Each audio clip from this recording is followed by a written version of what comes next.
Одоо эмэгтэйчүүд бол эрэгтэй хүмүүст маш их шаардлага тавиад байгаа хгүй мөнгөтэй бай, хүчтэй бай, юундаа шалчганаад байгаа юм бэ, тий? Одоо сул дорой байгаад байгаа, та нарын хүчгүй байгаад байгаа, ийм байгаад байгаа, та нарын буруу үстэй илүү мундаг болооч яахлаар эмэгтэйчүүд рүүгээ дайраад байгаа гэдэг ч юм ингээд ийм эрэгтэй эмэгтэй хүмүүсийн хооронд Монголд бол маш их хагарал үүссэн байна. Чи юу яриад байгаа юм бэ? Энэ муу новшиг уу? Энэ миний амьдралд юу хийж өгсөн юм? Би байгаа байдлыг хардаа. Яагаад чи ийм байх ёстой? Эрэгтэй юм байж чи тийм байх ёстой гэхгүйгээр уучлах үед нь уучлаад, ойлгох үед нь ойлгоод, хамтдаа гэр бүлээ аваад гарахад нийгэм өөрөө эрүүл болоход эмэгтэй хүмүүсийн хүчин чармаалт төвчээр үнэхээр одоо хэрэгтэй байна. Энэ бол шудраг үнэн.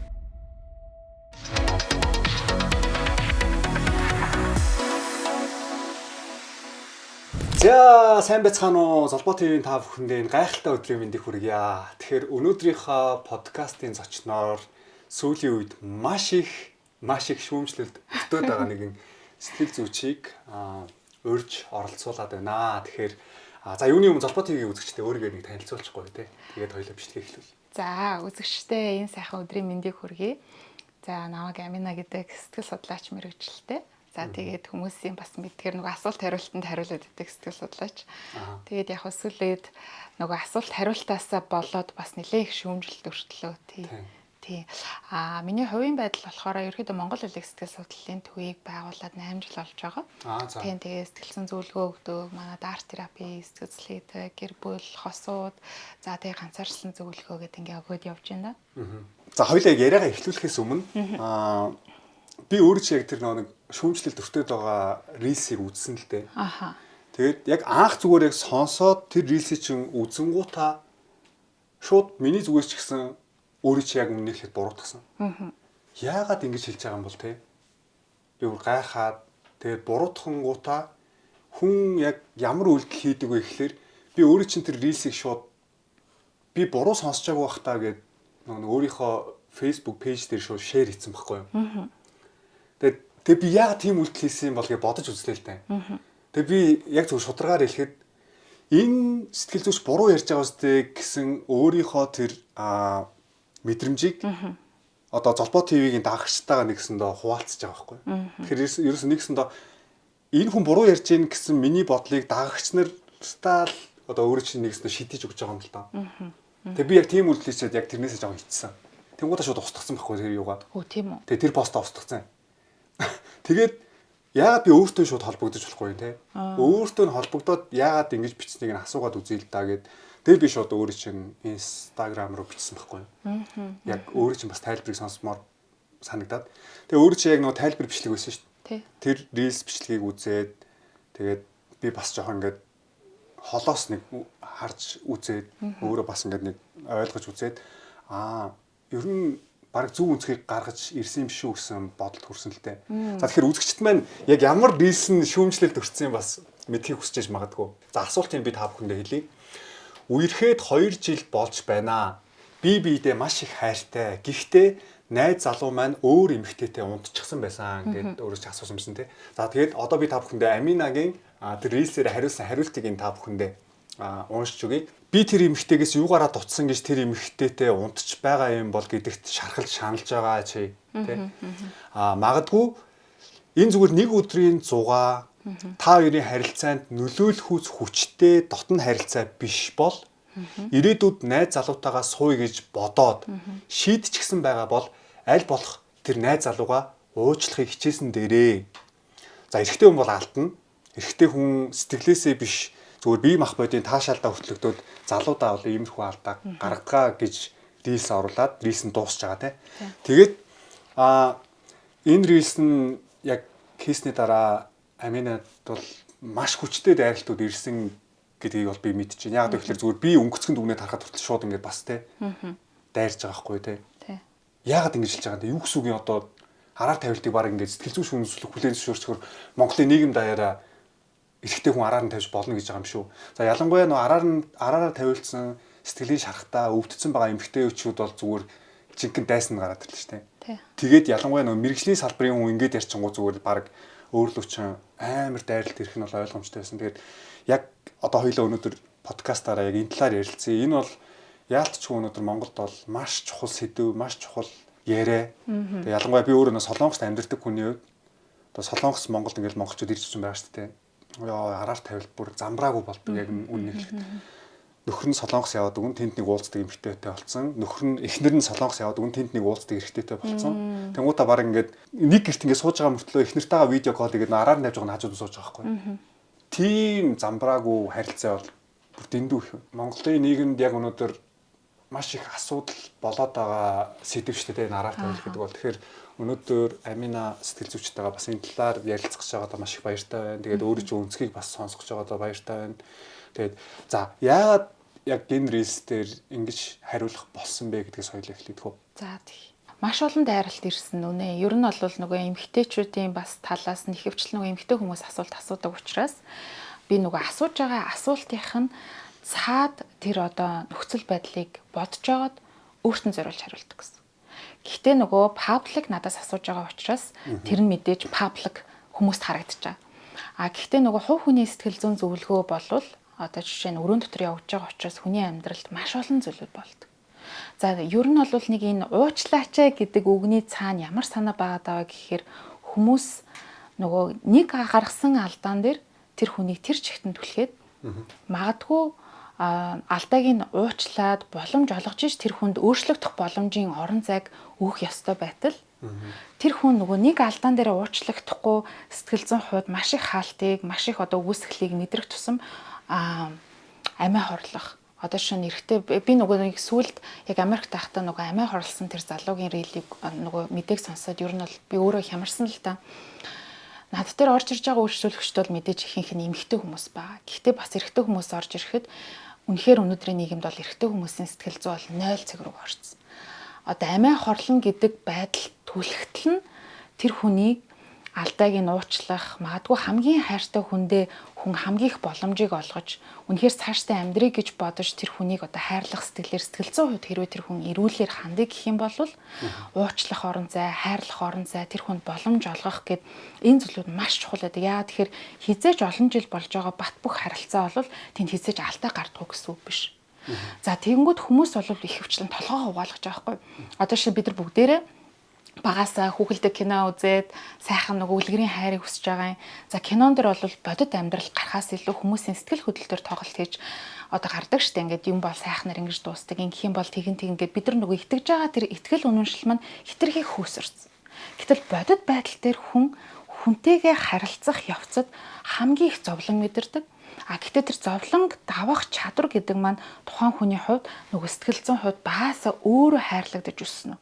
Сэтгэл зүйн хувьд одоо асуудал бэрхшээл гарлаа гэхэд тэр хүн за яах вэ? Хүнийг уучлая. Би хайрлаад үзье гэх боломж олгодог юм сэтгэл зүйн хувьд эрүүл хандах хандлага багасаа өсөөгүй болвол магадгүй нэг асуудал гарах үед л бүх харилцаа нуурхаар хэмжээний. Тэгэхээр ингээд бид нар харах юм бол нийгэм тэр чигтээ ууртай, бухимдалтай, сэтгэл зүйн хувьд бүгдээрээ бүр 0 цаг руугаа орцсон, өвдсөн байгаад байгаа учраас хүмүүс юу харж байгаа гэхээр хүний тарих аягүй сонь. Дандаа эрсдэл, алдаа, аюултай нөхцөл байдлаас өөрийгөө хамгаалахын тулд хүний тарих хөгжиж идэг байхгүй. Тэгэхээр бид нар нөгөө маш их сэтгэл зүйн хувьд хэцүү байгаагийн шинж гэх юм бол урьдчилж бүх зүйлийг дүгндэг болсон байгаа. Маш их мэдээллийг сонсож байгаа, маш их хүмүүсийг тэ эрэгтэй хүн ийм юм байна. Эмэгтэй хүн ийм байх ёстой байна. За эрэгтэй эмэгтэй хүмүүс хоорондоо хос болоход ийм юм шин чанарыг заавал одоо шаардлага болох ёстой юм байна гэд нөгөө нэг мэдээллүүд чинь хүмүүсийн толгойг угаадах тусам залуу хосууд салах.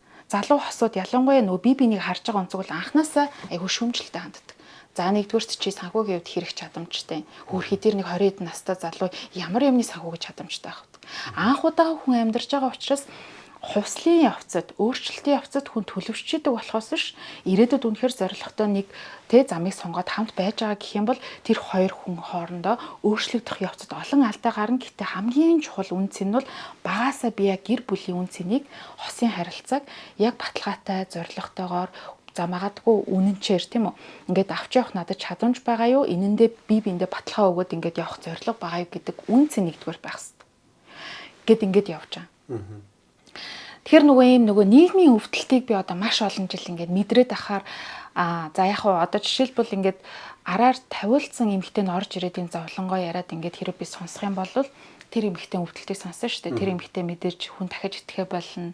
Хайртай хүний уучлалыг гэсэн ч гэсэн уучлах чадахгүй байгаа тэр сэтгэл зүйн цаана багаасаа магадгүй гэр бүл нь тэ одоо хүнд итгэх итгэлийн тэр одоо зааг нь бага аавтайгаа өсөөгүй байж болно те эрэгтэй хүнтэй харилцаа мэдэхгүй магадгүй ээж аав салаа явцсан байж болно. Тэгэхээр нөгөө тэр цаад итгэл үнэмшил бол өөрийнхөө гэр бүл байгаа тэр нөгөө бат бөх харилцаа гэдэг ч юм уу хүнийг уучлах тэр хайрлах тогтолцоо байхгүй тохиолдолд хүн нэг алдаа гарахад л шууд тэрэн дээр маш өндөр реакц өгөөд дараачуудаа өвдөхгүй тулд маш том сэтгэл хөдлөлөөр шийдвэрийг гаргаад эргээд идэгсэн хойно за магадгүй сэтгэл хөдлөл нөгөө сэтгэл зүйн хэцүү байдлыг даван тулсныхаа дараа дараачийн харилцаанд ороход нөгөө шарахтайгаа ороод ирдэг. Дахиад би эрэгтэй хүнд итгэхгүй гэдэг хамгаалтайгаа орохоор нөгөө хүндээ дахиад алдаа гарангуут ингээд. Тэгэхээр нөгөө харилцаа бүтэхгүй байгаад байгаа бат бөх биш байгаад байгаа нэм шалтгаантай байгаад гэсэн. Тэгэхээр одоо эмэгтэй нь орж ирээ сэтгэл зүйн хувьд хэцүү байлаа гэхэд нөгөө хос нь ингээд орж ирээд хамт суулаа гэхэд нөгөө эрэгтэйн зүгээс бас харилцааны нарийн зүйлүүд гарч ирдэг. Тэр хүн нэг удаа алдаа гаргасны цаана магадгүй тэр хоёрын хоорондын харилцаанд нөгөө эрэгтэй нь хүндлэгдээгүй, ойлгогдоогүй, магадгүй тэр эмэгтэй тэр эрэгтэйг одоо юу гэдэг хангалттай хэмжээний яг нөгөө өөрийнхөө сэтгэл хөдлөлөө зөв илэрхийлэхгүй байдлаас болоод нөгөө эрэгтэй хүн чинь сэтгэл хөдлөлийн ачааллыг дийлэхгүй байнгут тэр стрессээ яаж гаргадаг вэ гэхээр нөгөө арх уух, найзуудтайгаа ууж шоудах, магадгүй гадуур дотор явж ингэж гаргаж агаад нэг алдаа хийгээд ирдэг. Гэтэл цаана нөгөө эрэгтэй нь ч гэсэн бас уг нь бол энэ харилцаанд үнэнч бай.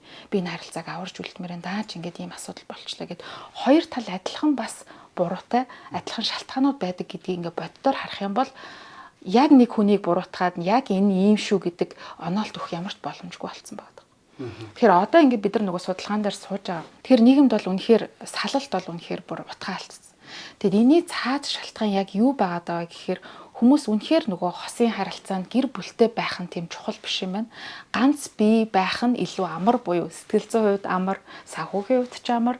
За хүнд ингээд итгэх гэж бөөн сэтгэл зүйн зовлон болж ирснээс аль болох өөрийгөө хамгаалаад амиа хичээхийн үзэл бодол илүү хандлагатай болоод ирэнгүүт хүмүүсийн нийтийн сэтгэл зүй хүнлэг байха болцсон гэсэн.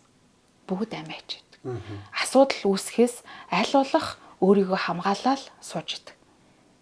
Тэгэхээр Монгол хүний өөрийнх нь сэтгэл зүйн онцлог буюу мөн чанар яг юу юм бэ гэдгийг судалж байгаа одоо судлаачид хаана байгаа юм бэ? Энэ одоо олон нийтэд яриа гэх юм бол хувь хүний сэтгэл зүйн зөвлөгөөш олон нийтэд нөлөөлөх байдлаар яг юу болж байгаа яах вэ гэдгийг эерэг уур амьсгалаар, илүү уучлалаар, илүү хайраар, илүү бие биенийг ойлгох талаас нь контентууд нөлөөлөгчнөр юмаа хийнү гэхээс бүгднгийн талцуулаад ивэл юм чи утга алдал шээ. Би яг одоо Амина сэтгэл зүйчтэй хүнтэй уулзж байгаа хүний үед би бас яг үзэж байгаа үзэгчтэй ч ялгаагүй өөрийнхөө нэг дутагдлыг бас ингээ хэлмээр байгаа хгүй. Би сая хийсэн те. Би Аминагийн яг тэр ярьсан рилсийг сонсоод шууд реакцлж байгаа хгүй.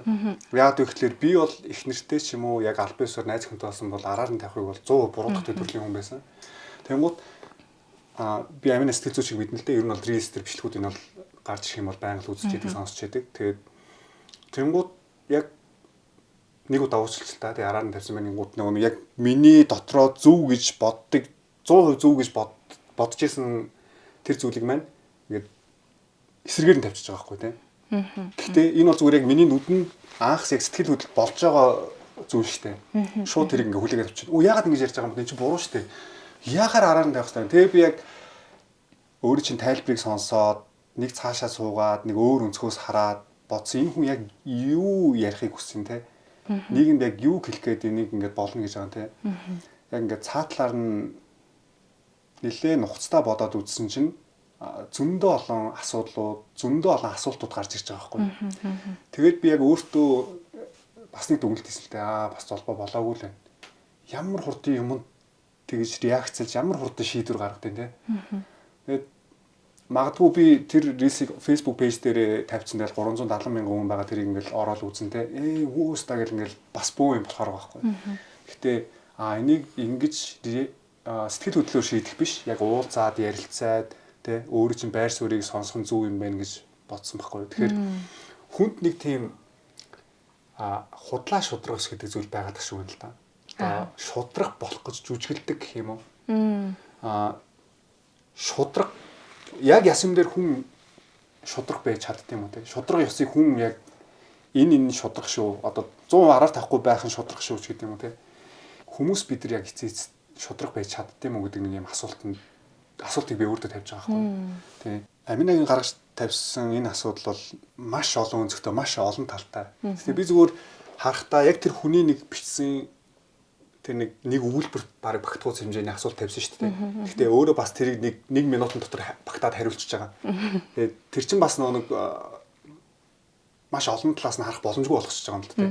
Тэгэхээр за тэр залуугийн хувьд яг яагаад араар нь тавьсан бэ гэдгийг эхлээд гаргаж ирсэн бол арай ингэ шүүмжлэхгүй байх гэсэн болов уу гэж боддог байхгүй. Одоо за үнэхээр тэр залуу өөрөө ч хэлснээр найз охиндоо хүлээн зөвшөөрдөггүй тэр одоо бэлгийн харилцаанд ордгоо ч юм уу те боомлдог ч юм уу янз бүрийн асуудлаар байсан тиймэрхүү асуудал үүссэн болвол тэр залууг бас ойлгож болгосон. Гэхдээ бас ийм залуучууд байгаад ч те зүгээр л нөгөө нэг хүмүүжээгүй төлөвшөөгүй хөнгөн араар нь тавьчих зүгээр нэг нууц цар ингээл эмхтэй хүмүүстэй уулзаал ингээл бараг л энэ дэлхийн бүх эмхтэй хүнтэй унтж үзэх тийм сонирхолтой тийм хөнгөн хүл төлөвшөөгүй хүмүүжээгүй залуу байсан бол гэсэн асуулт гарч ирж байгаа байхгүй. Тэгээд магадгүй өөр чинь зөвлөгөөг аваад тэр эмхтэй нэг удаа уучлалаа. Тэгсэн нөгөөдгөө дахиад араар тавьсан бол өөр чи ирээд магадгүй гомдолч магадгүй шүү дээ. Өөрөөс нь зөвлөгөөг аваад би ингэсэн чинь дахиад ингээл араар тавьчих. Би одоо яах юм гэвэл юу гэж хариулах вэ? Үйлчлүүдээр нийлбэрт нь ингэсэн байна гэдэг дүгнэлт гаргах ерөөсөө боломжгүй. Судлаач сэтгэл судлаачид яаж ажилтдаг вэ гэхээр одоо энэ шинжлэх ухаан чинь өөрийн гэсэн салбар, суур, философи, мөн чанартай гэсэн. Сэтгэл судлаач болгон өөрийн гэсэн баримталдаг, үзэл баримталдаг гэсэн. Тэгэхээр одоо сэтгэл судлаач болгон адилхан зарчмаар ажилтдаг гэсэн нэгдүгээрт ерөөсөө зүйл байхгүй. Энийг аягүй сайн ойлгох хэрэгтэй. Тэгэхээр одоо нөгөө миний салбар буюу анханасаа миний судалсан, миний одоо хүмүүст чиглүүлэг өгдөг, надад үзэл баримтлал гэж тэгэхээр байх ёстой байхгүй. Тэрнээс ш энэ нь зөв, энэ нь буруу гэд одоо нөгөө онлайн номон дээр томьёолсон зүйлүүдийг одоо манай анх болов багш нар болвол сэтгэл судлаач нарыг яагаад та нар олон нийтэд хамаагүй юм ярьж болохгүй вэ гэдгийг тайлбарлахдаа сэтгэл зүйч тамаагүй нийгэмд гарч ирээд юм яриад ах юм бол энд маш замбраагүй байдал үүснэ. Яа тэгэхээр сэтгэл судлалын шинжлэх ухаан бол хүнийг нэг талд нь зөв буруу гэдгийг батлах шинжлэх ухаан биш. Энэ бол ер нь бол хийсвэр буюу энд учир шалтгаан хүний тэр хийж байгаа үйлдэлийн цаад сэтгцийн үйл ажиллагааны шалтгаанууд нь яаж явж ин гэдгийг судалдаг. Тэгэхээр энийг магадгүй та нар зөв чиглүүлэхийн тулд бие хүний онол буюу одоо нөгөө бүр ингээд одоо Эрик Фром, за Виктор Франкл, за магадгүй бүр ингээд Фрейд гэдэг ч юм ингээд бүр мөн чанараас нь анханасаа ингээд судлахдаа бүр нийтд нь ийм юу байдаг чиглүүлэг буюу одоо хүмүүст яг ямар зүйлийг түгээх ёстой, юуг ойлгох ёстой вэ гэдэг хандлага ойлголтыг хүмүүст эхлээд нь ойлгуулж иж дараа нь тэр хүмүүст чиглүүлэх ёстой гэсэн.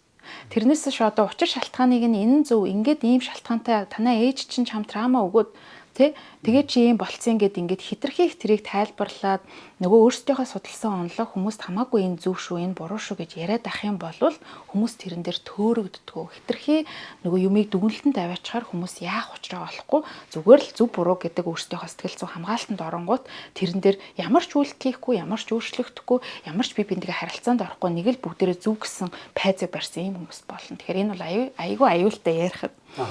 За тэгэхээр миний баримталдаг зарчим өөрөө юу байгаа даа гэхээр хүмүүнлэг онол буюу хүмүүсийн нийгэм өөрөө хүнлэг зарчим дээр явах хэрэгтэй.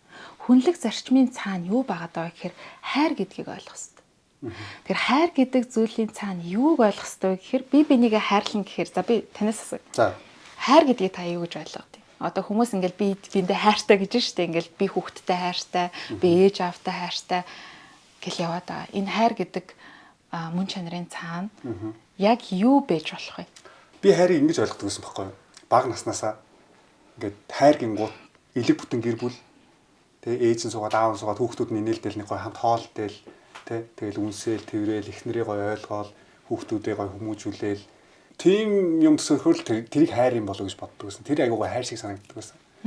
Гэхдээ сүүлийн 2 жилийн хугацаанд миний хайр гэдэг үзэл бодол өөрчлөгдсөн. Хайр гэдэг төвчээр юм байна гэдэг бодолтой болсон би. Хайр гэдэг төвчээр тэгэл ер нь төвчээрээс эхлээл цаашаа ингэ өөрчлөлт явж байгаа юм байна. Хайр гэдэг төвчээр золиос нөгөө хүнийхээ төлөө амиа өгөхөд бэлэн тэр хандлагыг л хайр гэдгийг байна гэдгийг би яг ойлгосон. Тийм. Тэгэхээр төвчээр гэдэг үгтэй ер нь бол төсөөтэй. Тэгтээ хайр гэдэг зүйлийн цаана хүн эрхчлөөтэй байх хэрэгтэй гэсэн. Тэгэхээр эрхчлөө гэхээр замбраагүй, ёс суртахуунгүй үйлдэлүүд биш. Яг зөв. За тэр нь бол тодорхой. Одоо араар тавилт гэдэг бол ёс суртахуунгүй үйлдэл мөн үү? Мөн.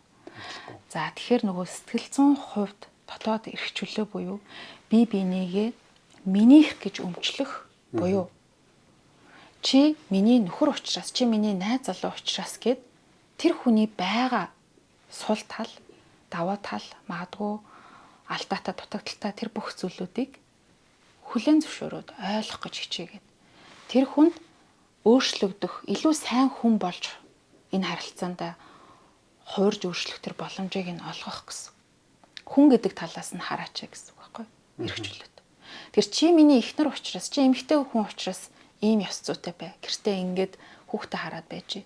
Эсвэл чи надад те хүндлээд цайныхаа дэжиг үг гэдэг ч юм ингээд эн чинь бол соёлын ойлголт зан харилцаа болохоос ш яг үнэхээр би бинийгээ хүн гэдэг талаас нь харах юм бол жишээлбэл ээж хүн хүүхдээ чи хүүхдийн өв чинь биш.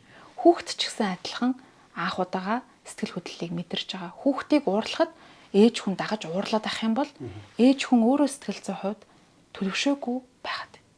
Тэгэхээр хүүхдийг хүн гэдэг талаас нь харах юм бол анх удаага хөрхийн яхаа мэдэхгүй уйлж байгаа, уурлж байгаа. Тэр бол нөгөө божиг байгаа. Тэгэхээр тэрэн дээр нь тэр хүүхдийг хүн гэдэг талаас нь ойлгоод хариу реакц өгөхгүйгээр боломжийг дахиж олгоод хоёлаа ингэя, тэгья гэдэг нь бол хүлээн зөвшөөрөлт байхгүй. Тэгэхээр ингээд нэг хүлээн зөвшөөрөлт гэдэг зүйлийн цаана нөгөө бие бинийгээ хайрлах, байгаар нь хүлээж авах. Магадгүй миний ээж, миний аав бага наснаас минь намайг орхиод явцсан. Тийм үү? Би байхгүй байсан гэж бод. Гэтэл тэр хүн яагаад миний амьдрал байгаагүй юм бэ гэдэг тэр гомдолтой одоо хүртэл би амьдарч байгаа байлаа. Гэтэл эргээд тэр гомдол гэдэг зүйл бол хүний дотор өөрт надад хадгалж байгаа болохоос ш тэр хүн намайг гомдоосондоо гэдгээ бараг мэдхгүй амьдарч байгаа гэсэн. Тэгэхээр хинэн зовж байгаа гэхээр тэр гомдол гэдэг зүйлийг би өөрөө хадгалж байгаа учраас энэ нь миний одооны амьдралын чанарт нөлөөлж байгаа. Магадгүй би аавгүй өссөн бол аав гэдэг хүнийг байхгүй за намайг орхио явцсан байна. Эрэгтэй хүнд итгэл буурчлаа. За гэтэл би яг хүнийг хайрлая гэж дахиад сэтгэлээ өгсөн чинь тэр залуу намайг нэг үйлдэлээр гомдоолоо. Бүр байж боломгүй асуудал. Тэгэхээр яах вэ гэхээр би хорвоод итгэлгүй болно. Эрэгтэй хүнд бүр итгэлгүй болно. Сүүлдээ би өөртөө ч итгэх болно. Би хүнд хайрлагддгүй болов. Миний үнц нь бусдаас хамааралтай юм шиг би өөрийгөө дүгнж ирнэ гэсэн үг байхгүй.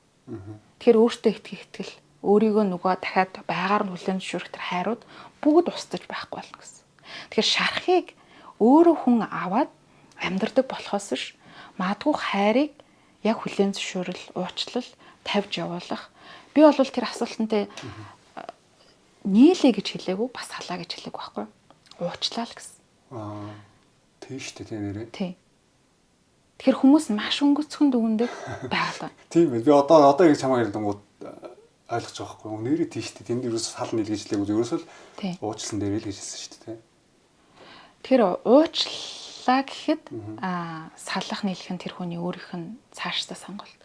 Тэгэхээр ингээд нөгөө сэтгэл зүйн шарах мэдрэмжүүд яг ингээд тухайн үедээ бид нар өөрсдийгөө төрүүлж хамгаалж чадна гэж бодоод төрүүлээд маш их ийм хатуу ихтгэл үнэмшлүүдийг хороо дэлхийн ертөнцийн талаар хүмүүсийн талаар хитрхи хийм хатуу байр суурьтай болчдөг. Амьдралаас айсантаа. Гэтэл яг бодит амьдрал дээр хизээж бидний нөгөө төлөвлөсөн шиг өөрийгөө хамгаалах нөгөө давхгүй гэсэн даваагаа хүн яагаад аваад аваа гэхээр тэр зүйлээс хамгийн их айж байгаа учраас тэр айцтай зүйл рүүгээ би улам хамгаалт хийх тусам тэр зүйлтэйг яагаад чи нөгөө очиж тулах хэвээр тийм шалгуур гарч ирээд байдаг. Тэгээд бүдрээд байдаг. Тэгээд улам тэрнээс өөрийгөө хамгаалах гэдэг. Нөгөө асуулт руугаа буцаад оръё. Өөр одоо сэтгэл зүйчээр ажиллаад хэдэн жил болж байгаа лээ? 8 жил. Тэг 8 жил болж байгаа. Тэгэхээр өөрт чинь маш олон араараа тавиулсан эмэгтэйчүүд орж ирж уулзж исэн байх. Гэхдээ тэр орж ирж уулзж байгаа эмэгтэйчүүд болгонд ер нь дийлний хувьд за мэдгүй яг хуваар ярих юм уу те хэдэн хуваар нь ярих юм.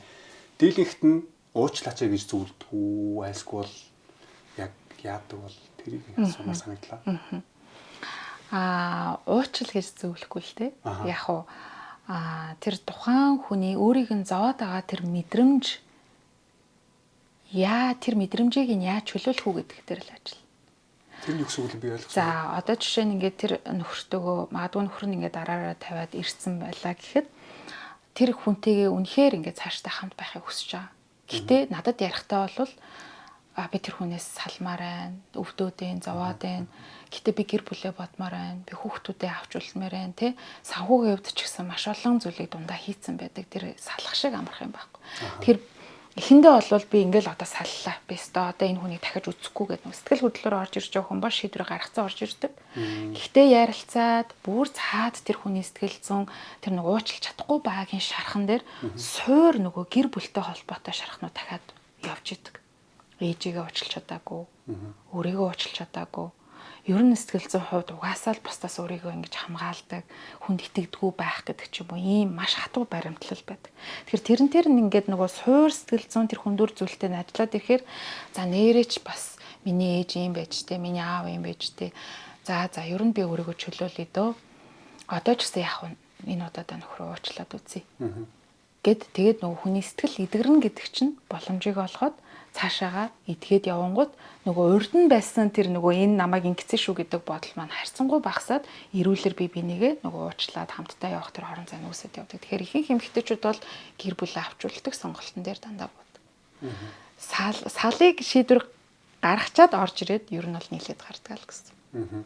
Тэгэхээр нэг асуулт байна энэ дээрээс. Би эмэгтэй хүн гэж бодъё л да. Маань хөрс дараар тавьчлаа өөдгөө амтстай ингэчлээ тэгчлээ гэдгсэн өөрөө бол ингээд за энэ хүн ямар ч гомдсон байгаа юм байна, сэтгэлийн шахтаа байгаа юм байна. Тэгээд те за цаатын ухаад үзье гингууд одоо ээжтэй гомцоо аавдаа гомцоо бага настай хайрыг авч үзээгүй эрэгтэй хүнээс травматай ч юм уу те. Ийм байсан гэдэг шалтгааныг нь ойлгуулчингууд одоо нэгсэндээ тэр хүний уучлаад хамт амьдрах гэдэг гэж ойлголоо л доо би. Тэгэхээр эмэгтэй хүн өөрөө сэтгэл зүйн шарахтаа болохоор тэр сэтгэл зүйн шарах эмэгтэй хүний асуудлаас нь болоод эрэгтэй хүн араар нь тавьдаг гэж ойлгож болох уу? Үгүй шүү дээ. Үгүй юу? Тэр бол хамаарлахгүй. Одоо нөгөө өөрөө сэтгэл зүйн шарахтай хүн чинь бүх зүйл дээр илүү хатуу баримтлалтай, хатуу байр суурьтай болно. Одоо нөгөө хатуу эмэгтэй болоод байгаа байхгүй юу? Одоо ингээд за яг нөгөө нөхөртөө өөрийнхөө сэтгэл мэдрэмж бүх зүйлээ ингээд өгөөд итгэсэн байлаа гэхэд нөгөө хүний хийж байгаа үйлдэл бол тэр эмэгтэйгээс шалтгаалж гэсэн үг. Ерөөсөө биш, тэр хүний бол цэвэр сонголт. Тэр хүн алдаа хийх, тэр хүний өөрийн сэтгэл зүйн байдлаа яаж зохицуулах нь бол тэр хүний асуудал тусдаа гэсэн. Нөгөө эмэгтэйн хувьд би тэр эмэгтэйхэн талааг бодоод байгаа байхгүй. Тэр хүн тэрэн дээр маш их шарх аваад одоо магадгүй өөрийнх нь хувьд тэр гэр бүлээ авчулдаг, тэр хосын харилцаагаа авчулдаг сонирхол хайртай байх нь илүү байр суурьтай байгаад байна шүү дээ. Тэгэхээр тэр эмэгтэйд бол уучлах сонголтыг хиймээр байвч чадахгүй байгаад байгаа гэсэн. За. Тэгэхээр тэр сэтгэлийг нь эдгэхэд тэр эмэгтэйд туслана гэсэн үг байхгүй. Зүг. За одоо би болохоор ингэж ойлгоод байгаа байхгүй. Ер нь хүн айгүй өнгөцгөн л бодд юм байна. Би ч гэсэн яг ингэж бодоод байгаа. Миний тэр сэтгэл зүйн асуудал яах вэ? Тэ би бага наснда тэр мөр хамаагүй. Энэ нөхөр чинь араар тавиад шүү дээ. Бити миний сэтгэл зүйн асуудлыг бага насны юм яриад тэгээд уралж исэн баг байж магадгүй. Би бол тиймэр байхгүй. Би яах энэ үедээ нийлэх юм уу байх юм уу? Яагаад ингэж би тэр хүн миний араар тавьсан би яах ёстой юм бэ гэж яхад миний ингэ сэтгэл зүйн бага насны юм яриад байгаа юм бэ гэвэл юу гэж хариулах вэ? Наа чи айгүй тийм төвхтэй асуулт асуух. Одоо хараа хэрвээ ийм байгаад байгаа байхгүй. Тэр эмэгтэй одоо өөрийнх нь хэрвээ ингээд араар тавьчлаа гэхэд тэр эмэгтэй үнэхээр салмаар байх юм бол би яах вэ гэж асуухгүй гэсэн. Тэнд цаана нь тэр хүнтэй үлдэх хүсэл, тэр харилцаандаа буцаж очих хүсэл, ирмэлзэл байгаа гэсэн үг байхгүй юу? Тэр нөгөө хүсэл зорилго маань өөрөө энэ харилцааг яах вэ гэдэг шийдэл хайж байгаа гэсэн. Үнэхээр салаад явъя, үнэхээр энэ харилцааг болъё. Үнэхээр энэ харилцаан дээр би байж чадахгүй гэдэг сонголтыг хийж байгаа хүн бол ер нь бол юу ч ярихгүй, юу ч хэлэх шаардлагагүйгээр аль хэдийн сонголтоо хийгээд чимээгүй яваад гэсэн. Сэтгэл зүйчдээс ирээд шаардлагагүй шүү дээ. Тийм. Тэгэхээр тусламж хайж энэ харилцаанд ямар нэг гаргалгаа байгаа. Би ингээ өвдчлөө штэ. Би ингээ сэтгэл хохирчлоо штэ. Гэтэ би энэ харилцааг яах вэ гэдэг асуулт чинь өөрөө энэ харилцааны талаар би надад ядаж нэг юм гарц байгаа гэдэг гаргалгаа хайж байгаа хүн байхгүй. Окей. Тэгэхээр би ер нь жоохон инээдтэй асуултууд асуугаад байсан хадгалж шээ уучлаарай. Тэгээ бас ингэж бодогдлоо шууд. Ирээд яг зөвлөгөө авахд ийм эрэгтэйчүүд нь яг боломж олгоод үз. Наач юм бол одоо тий одоо жишээлбэл сүүлийн асуултан дээр чинь битээр би биндээ айгүй хайртай гэж хэлсэн шүү дээ. Тэр үг айгүй хүчтэй байгаа байхгүй тий. Түүнээс бол хайргүйсэн бол яг өөрөж хэлснээр тийм асуулт ч асуухгүйсэн баг. Тийм сонголттой хэлээ. Тэгэхээр ийм ирчүүдийн яг нэг уучлаад үз тий. Амьдрах гад үз. Ийм эрэгтэй бол ёстой дэмий зүгээр наа чи нэг цааш дахиад араар тавихаар юм гэсэн нэг тийм хоёр үнцэг байдаг лөө. За одоо жишээлбэл сэтгэл хөдлөл дээр ярил л да. Хүн ингээд маш хүчтэй огцом уурлаа. За уурлангууд нэг удаагийн үзэгдлээр тэр хүнийг хөндлөнгөөс дүгнж байгаа хүмүүс юу гэж хардаг вэ гэхээр ууртай хүн. Тийм. Гэхдээ тэр уур гэдэг сэтгэл хөдлөл зүгээр л тэр хүний нэг хэсэг гарч ирж байгаа хариулт болохоос ш тэр ууртай хүн биш байхгүй. Тэгэхээр хүнийг шууд ийм хүн тийм хүн гэж тодорхойлоход хэцүү. Магадгүй өөрийнх нь зан үйл буюу олон удаагийн давтамжтайгаар тэр үйлдэл нь давтагдах нэг удаагийн боломж олгоод ахад тэр зүйлдээ ямар ч хайргүй, ямар ч хичээл зүтгэлгүй тийм үү? Ямар ч тэрэн дээр мэдрэмж байхгүйгээр үл хүндлээд тэр зүйлээ юу ч болоогүй юм шиг хийгээд ах юм бол тэр хүн өөрчлөгдөхийг хүсэхгүй байна л гэсэн. Тэгэхээр олон удаагийн давтамжил тэр хүний өөрийнх нь өөрчлөлт болохгүй тэр зан үйл, зан ааш болцсон байгаад. Тэгэхээр энэ хүн өөрөө сэтгэл зүйч төр очиод магадгүй өөрийгөө өөрчлөгдөе гэж хүсээд өөрийнх нь толгой дотор би энэ харилцаанд үнэхээр өөрчлөгдөх ёстой мэн гэдгээ нөгөө амьдрал нь ойлгуулад асуудал нь үнэхээр өвдөлтөөр ирдгүүл юм бол тэр хүнийг хажуунаас нь чи ингээч гэх тусам тэр хүн зүхтнүү гэхээс ирэхгүй. Харин нэг удаа тийм үйлдэл гарах үед зүгээр ойлгоод ярилцаад хамтдаа энэ харилцаагаа авч үлдэхийн тулд гэд хичээгээд үзээч л гэж.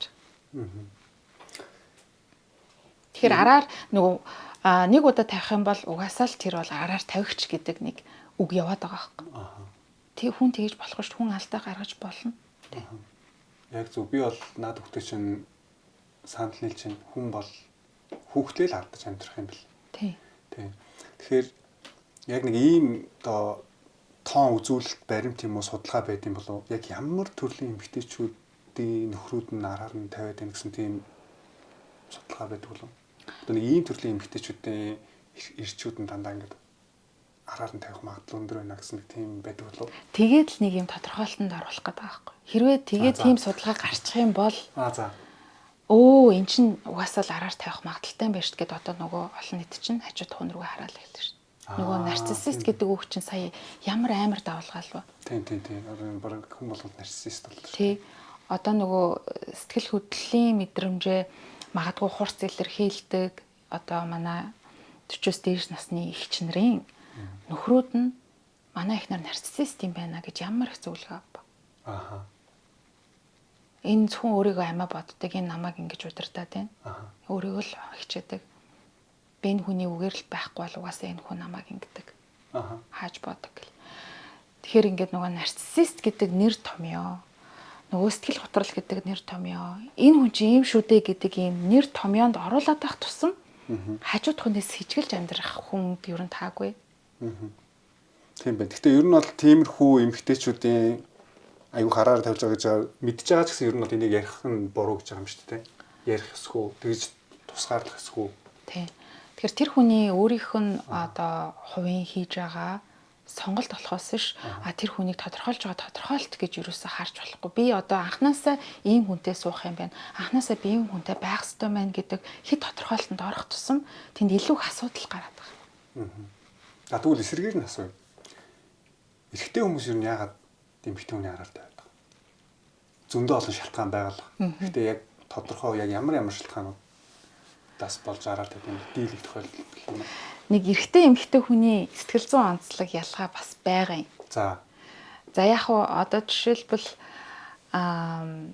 эмэгтэй хүн болвол яалтчгүй одоо бэлгийн харилцааг болвол илүү их өөрийнхөө нөгөө харилцааны би энэ хүний хувьд үнцэнтэй сэтгэл хөдлөлийн мэдрэмжээрээ тэр зүйлийг мэдэрч илүү гүн холбоо харилцаанд орлоо гэж үзэх юм бол тэрэн дээр одоо харилцаанд ордог гэсэн. Одоо жишээлбэл эмэгтэй хүмүүс өөр эрэгтэй хүнтэй ингээд хэрвээ нэг явуулдаад ч юм уу араар тавиад эхэлчих юм бол тэр хүн бэлгийн харилцаа хүссэндээ, хайрыг хүссэндээ, ойлголцлыг хүссэндээ тийм харилцаараа нэг ороод явчих юм бол эргэж хардгуу тохиолдлууд нь их гэсэн.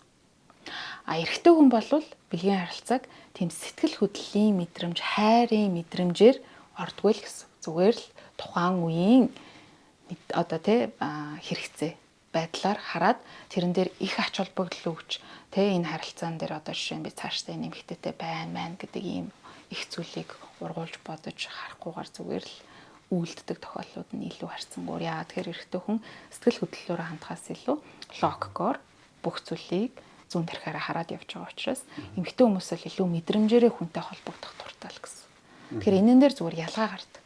Тэгэхээр эрэгтэй хүний хувьд бол магадгүй зүгээр тэрийг бол нэг айхтар гүн гүнзгий гэж харж биентэйстэй connection үүсгээл харилцаанд гүн орчий доо гэж бодоод унтцсан гэж бодоод эмэгтэй хүмүүс тэрэн дээр маш их шархалдаг. Тэгэд энэ эмэгтэй хүн чинь надаас юугаараа илүү юм гэдэг ч юм уу ингээд мэдрэмжээрээ явцдаг гэсэн үг байхгүй. Тэгэд өөрийнхөө үн цэнтэйгээ холбодог гэсэн. Тэгэхээр эрэгтэй хүмүүс бол зүгээр л яг тухайн үеийн дур хүсэл, таашаал, хөтлөгдүүд тиймэрхүү үйлдэл гарах тохиолдол их байдаг. Эмэгтэй хүмүүс болохоор хайрлуулахыг хүсдэг. Тэгээд дотны харилцаанд орж байгаа шалтгаан нь хайрыг хүсдэг байх нь шүү дээ. Тэгээд эрэгтэй хүн араар нь тавьчлаагийн гут ер нь бол тэр эмэгтэйг хайрлсан гэж яг нөгөө өөрийнхөө өнцгөөс харддаг гэж ойлгож болох юм байна. Тэгээд нөгөө бэлгийн харилцаанд орох үед жишээлбэл эмэгтэй хүн маш их юм бодсон байдаг гэсэн. Одоо гэтэл нөгөө талд нь зүгээр л нэг удаагийн харилцаа байсан шүү дээ гэдэг ч юм уу. Ийм ялгаанууд их гардаг л гэсэн онцлогоор.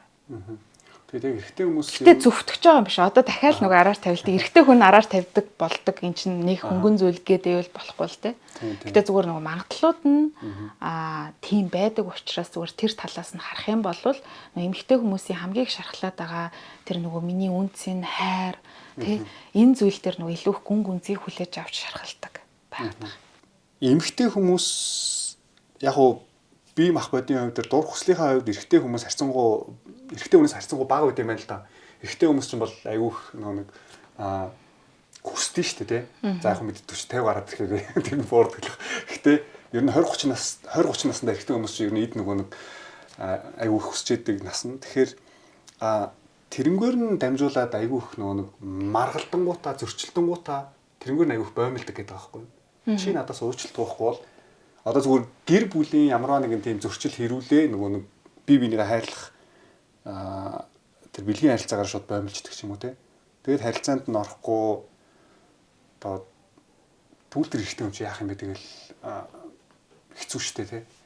Иймэрхүү тохиолдлоор айгүй их араар тавил бодоод байгаа хгүй. Энэ нь хамгийн их тохиолдол нь болов уу гэж би өөрийнхөө өнцгөөс харж байгаа хгүй. Та юу гэж бодож байна?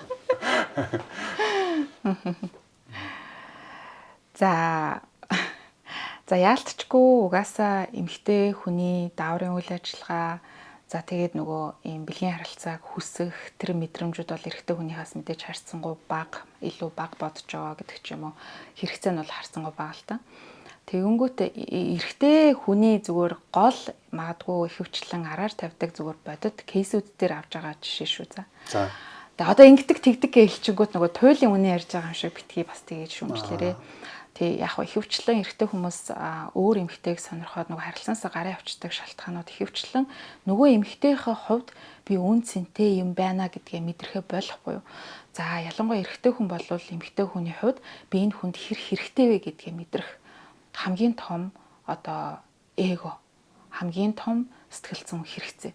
Ядаж нөгөө энэ хүнд би хэр их тустай байж туу би энэ эмэгтэйг хамгаалахад надад хийж өгч чадах зүйл маань юу вэ? Би энэ хүнд хэр хэрэгцээтэй хүн бэ гэдгийг мэдрэх сонирхол илүү өндөр байгаад. За тэгээд нөгөө хэрэгцээтэй гэдгийг мэдрээд өөрийнхөө эгог тэжээгээд за би үнэхээр өстой энэ эмэгтэй хувьд бол чухал юм байна гэдгийг мэдрээд энэ эмэгтэй бол минийх шүү гэдэг байдлаар ингээд мэдээж бэлгийн харилцаагаач тэр сэтгэл зүйн хэрэгцээгээр ш тэр ингээд мэдрэх сонирхол байгаад өөрийнхөө үн цэнийг тодорхойлох гэж байна. Гэтэл орчин үед за одоо бол нийгэмд илүү их нөгөө эмэгтэйчүүд чинь эрэгтэй хүний хэрэгцээ бага болцсон гэдэг юм хандлага маш их байгаад байгаа. Өөрөө бие даасан санхүүгийн хувьд илүү магадгүй боловсрал санхүүгийн хувьд илүү өндөр түвшинд байх тохиолдлууд их. За тэгээд нөгөө гэрт байгаа эхнэр нөхрөөд чинь эмэгтэй нь илүү их нөгөө мөнгө олоод бизнесийн хувьд хөгжөөд идэг. Эрэгтэй нөгөө эмэгтэй хувьд би яг юунд хэрэгтэй юм бэ гэдгээ цаг хугацааны явцад ойлгоо болоод ирдэг. За нөгөө хүүхдүүдэд асарч ийн. За окей. Их нэртэй туслаа машиныг байрлаа, жолооч нь хийлээ. За ингээд санхүүгийн хувьд нөгөө эмгтээгээс хамааралтай ялчгүй болчихдог. Шийдвэр гаргалтан дээр уг нь бол би энд ямар нэг байдлаар манлайлагч байдлаар эрэгтэй хүнийхээ хувьд нөгөө эрэгтэйлэг шин чанараараа эгоогоо мэдэрч нөгөө манлайллын сүргийн толгойлогч гэдгийг мэдэрч тэр чинь амьд гарах инстинкт өөрийнхөө хүчтэй байна гэдгээ тодорхойлтууд явж байгаа. Гэтэл нөгөө гэр бүлд бол зүгээр л нэг байж идэг болонд нэг эрэгтэй болоод өнгөрцөн бай тэ суудсан байд. Тэгэхээр нөгөө эмэгтэйдээ үнэлэгдэхгүй байгаа юм шиг бүх гаргаж байгаа шийдвэр нь өөрийг нь үл хөндлөж байгаа юм шиг ганцаараа шийдвэр гаргаад ганцаараа илүү их эрх мэдэл хүчтэй болоод ирэнгүүт хүчний тэмцээн болдог гэсэн.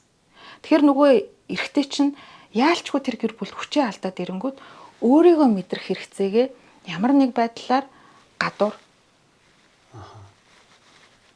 өөрийг нь илүү их үнцэнтэй тийштэй тэ одоо чи уг нь айгүй мундаг залуу биш té. Чи уг нь айгүй тэ сайн танаа ихтер ч арай ингэж ингээл өөрийг нь илүү ойлгоод үнэлж байгаа тийм эмэгтэй дээр илүү өөрийнхөө эгог мэдэрч тэгээд ер нь бол дотн харилцаа үүсгээд ингээд нөгөө араар тавилт гурвдагч харилцаа гэдэг зүйлүүд ороод ирдэг. Тэгээд яг ингээд одоо хоёлынгийн суулгаад ярилцахаар аль аль нь салахыг хүсдэггүй. Эрэгтэй ч гэсэн гадуур явсан ч гэсэн эцсийн дундээ гэр бүлээ авчулдаг сонголтыг л ер нь 100% явдаггүй гэсэн. Би яаж жагаад ер нь бол гэр бүлээ сонгоно. Энэ эмэгтэйг бол яг хөө би энэ харилцаа болчихлоо. Гэтэ надад бол ийм зовлон байсан ингээл өөрийнхөө төлөө бас хөрх ярьж байгаа шүү дээ. Тэнгүүд нөгөө эмэгтэй нь бол нөгөө үнэнч бус байсан. Өөрхөн сэтгэлийн тэр чигтэнтэй үл тоож ингэж маш том оролтыг өгсөн учраас маш их шархалцсан. Гэхдээ эцсийн сонголт нь бас л би гэр бүлтэйгээ яаж үлдэх үү? Буцаад эвлүүлэх үү гэдэг л ийм зүйлийг хүсэж орж ирнэ. Солонгос нөө караокены газар зөндөө байдаг хгүй. Тэгээ Солонгосын ажишинер одоо ажиши гэдэг чинь 30-аас 40 насны ийм оффист ажилтдаг ажилчид нь караоке орж нэг эмэгтэйчүүдтэй аяг хуулцдаг. Эхнэрээс нууцаар. Тэгээд тэдний ерөөсөө хийдэг юм тэр эмэгтэйчүүдтэй ярихаар мань гоё идэг гэдэг хгүй. Яриг сонсчдаг, инээлэгдэг, намайг хүлээн зөвшөөрдөг, тэ очоод ярингууд тэр хүний гэртээ одоо яг л нөгөө өөрөж хэлсэн хүлээн зөвшөөрөхгүй байгаа бүх юм тэр эмэгтэй бол тэгэл нэг мөнгө авч үйлчилж байгаа юм чинь тэгэл тэгсэн юм чиний зүгштэй таньж өөрийнх нь талд орчингууд ерөөсө тэнд очих бүр тийм дур хүсэлтэй болсон байдаг. Зарим нь бүр донтцсон. Ажлаа тараал бол баг хамаг мөнгөө бариад очихлоо тэнд очиж стрессээ тайлдаг. Тиймэрхүү ажил шинэр гэж ярьдаг байхгүй. Зөндөө байдаг Солонгосын нэг. Тэгээ яалтчгүй за хамгийн ихэнд бол нөө эрэгтэй хүн гэртээ хүлээн зөвшөөрөгдөхгүй, үнэлэгдэхгүй, тэ эр хүн гэдгээ мэдрэхгүй, би сүргийн манлайлагч, би энэ гэр бүлийг өдөртөө аваад явж байгаа, тэ би энэ эмэгтэй хүнийг хамгаалж байгаа, хайрлаж байгаа гэсэн тэр бүх нөө мэдрэмжээ авч чадахгүй болохоор тэгээд унжаал тэ сул дараа гэдэг. Тэнгүүд одоо эмэгтэйчүүд бол эрэгтэй хүмүүст маш их шаардлага тавиад байгаа хгүй мөнгөтэй бай, хүчтэй бай, юундаа шалчхнаад байгаа юм бэ, тэ одоо сул дорой байгаад байгаа та нарын хүчгүй байгаад байгаа ийм байгаад байгаа та нарын буруу үстэй илүү мундаг болооч яахлаар эмэгтэйчүүд рүүгээ дайраад байгаа гэдэг ч юм ингээд ийм эрэгтэй эмэгтэй хүмүүсийн хооронд Монголд бол маш их хагарал үүссэн байна. Тэгэд энийг нөгөө цаад утгаар нь цаад одоо яг юмар нь сайн судалж иж ойлгохгүй бол одоо хоёр эмэгтэй эрэгтэй хүний хэрүүлээс болж орж ирсэн асуудал дээр наад өгнөлт хийгээд ингээд яваад ах юм бол судлаачийн хувьд бол ингээд мухардж байгаа байхгүй. За яг нөгөөний нэггэлээ ингэлээ. Гэтэ маш олон тийм зүйл байгаадаа харахаар том талаас нь судална л гэсэн. Тэгэхээр ингээд Монгол хүний сэтгэл зүйн онцлог буюу мөн чанар хаана байгаадаа. За би сая сүүлүүд аягүй хийштэйшээ явсан сүүлийн хэдэн жил тэгээ нөгөө гадаад хүмүүсээ харж байгаа шүү дээ. Энэ ийм юм байна, тийм юм байна. Ер нь ингээл хараад тэгэл гадаадын сэтгэл судлаачтай уулзаал ингээл ярилцж байхад юу харагдсан бэ гэхээр Монгол хүмүүс бол маш их хүнлэг, зөөлхөн одоо энэгшилт ихтэй гэсэн. За энэ нь юу гэсэн үг вэ гэхээр эрхлэх гэдэг зүйлийг одоо Монгол хүмүүс л яг жинхэнэ мөн чанараар мэдрээд байгаа. Ээжтэй эрхлэх, ээжийн тухай дуу сонсоход маш их сэтгэл нь хөдөлж, тэгээ нутгаа санаж уйлах, ээжийн талаар дуу сонсохоор маш их ингэ сэтгэл нь хөдөлдөг. Маш их тийм ийм өрөвч, зөөлхөн ийм одоо attachment буюу энэгшил ихтэй төрлийн хүмүүс юм байна. Тийм учраас бид нар бол илүү хүнлэг, илүү бие биентэйгээ одоо зөөлхөн байдлаар яг нь бол ингэж харилцдаг ийм соёлын онцлогтой бидний гений ингээд өгөгдөлд бол 30 жил ингээд байцсан байгаа байхгүй. Тэнгүүд гадаад хүмүүс болохоор яаж юм гэхээр за гадаад гэхээр илүү Европ тал руу оч юм ингээд яхаар ээжийн талаарх зүйл төр сэтгэл нь хөдөлдөг юм байна. Одоо ээжийн дуу муу сонсоол, ээжийн зохиолын дуу муу сонсдог юм байхгүй. Тийм шүү дээ. Ерөөсө бүх зүйл дээр бол илүү миний мэдрэмж нэг холбоо харилцааг бол хэтэрхий тэгэж гүнзгий хүлээж авч тэр хоорондоо нөгөө хамааралтай байдал нь илүү бага гэсэн. Тэгэхээр эндээс юу харагдаж байгаа гэхээр нөгөө Монгол хүмүүсийн өөрсдийнх нь мөн чанартайгаа сэтгэл зүйн онцлог бол гадаадаас нөгөө бид нар дүгнээд байгаа хатуу байр суурьтай эрэгтэй хүн бол ийм ингүүл ингэ шаардлага тавих ёстой ч гэдэг юм тодорхойлолтод оруулахгүйгээр үнэхээр би биендээ зөөлхөн хандаад Монголын ялангуяа эрэгтэй хүмүүсийн сэтгэл зүйн байдал бол одоо яагаад ороотод байгаа гэхээр энэ бол цэвэр нийгмийн хөгжлийн буруу. Ерөөсөө цэвэр эрэгтэй хүмүүсийг дэмжих нөгөө боловсролын гэр бүлийн хүмүүжлийн систем анханасаа сайн байгаагүй нөгөө капитализм гарч ирээд сая ардчлалтаа ингээ орж ирэнгүүт тэр чигтээ нийгэм хямрах үед маш олон ирчүүд аавууд бүгдээрээ 8-нд явсан, архинд орсон, тэгээд гудамжинд орсон, нас орсон. Хин энэ нийгмийг аварч үлдсэн бэхээр ээжүүд байхгүй. Одоо тэгвэл ээжүүдийн өсгсөн хүүгүүд бас маш их байгаа гэсэн.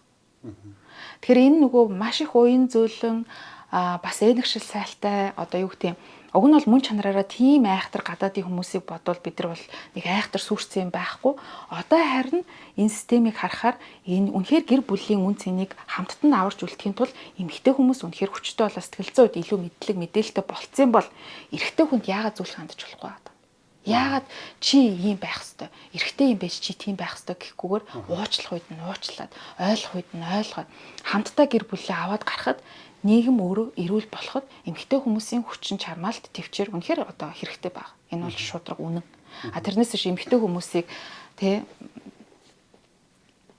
ганц бий болоод эсвэл бол одоо эрэгтэй хүмүүстэй ингээл санхүүгүүд ийм бай тийм бай гэх хэтэрхий их шаардлага тавиал ингээд талцаад байвал хэн хоорч байгаа гэхээр бидний үр хүүхдүүд дахиад маш олон ганц бий ээж аавуудын хүүхдүүд дахиад гэр бүлийн уур амьсгал хамтдаа амьдралыг бүтээх төвчээртэй уртудаан бат бөх харилцаа нөгөө гэр бүл хэрвээ бат бөх байх юм бол нийгмийн уур амьсгал тэр чигтээ зөөлхөн болно гэсэн. Тэгэхээр хүмүүс маш их стресстэй, ууртай, ганцаардмал байгагийн шалтгаан бол нөгөө гэр бүлийн аюулгүй байдал анханасаа алдагдсан системээр нурцсан учраас одоо бид нар нөгөө ийм хиймэл төсөөлөл ийм дүгнэлт, ийм өстой энэ нь зөв, энэ буруу гэдэг ийм тодорхойлолтод орохоос илүү яг бодит байдал дээр бууж ирээд үнэхээр за яах вэ би ингээд нэгэн сонгоцсон энэ харилцаагаа авч үлдээж аав ээжигээ уучлж үр хүүхдээ цаашдаа илүү эрүүл сэтгэл зүйтэй болгохын тулд яах вэ гэдэг дээр хүн болгон нүдэ нээгээд хумсраа нэгэд харах юм бол яг бодит болж байгаа байдал дээр бид бодитоор үйлдэл хийх юм бол энийг маань арай өөр болно л гэдэг хандлагаар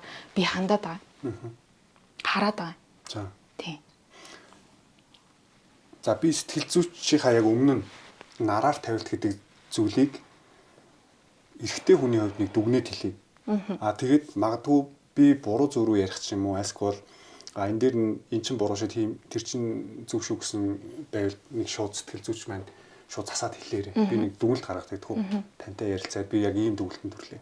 Сэтгэл зүйчтэй ярилцаад үзэхэд бол араар тавилтыг бол хизээч хүлээн зөвшөөрж байгаа юм бол биш те. Араар тавилт гэдэг бол тухайн хүний өөрийнх нь сонголт тийм сонголтыг хийж байгаа бол тэр хүний өөрийнх нь буруу. Ирчүүд бидний буруу. Тэ?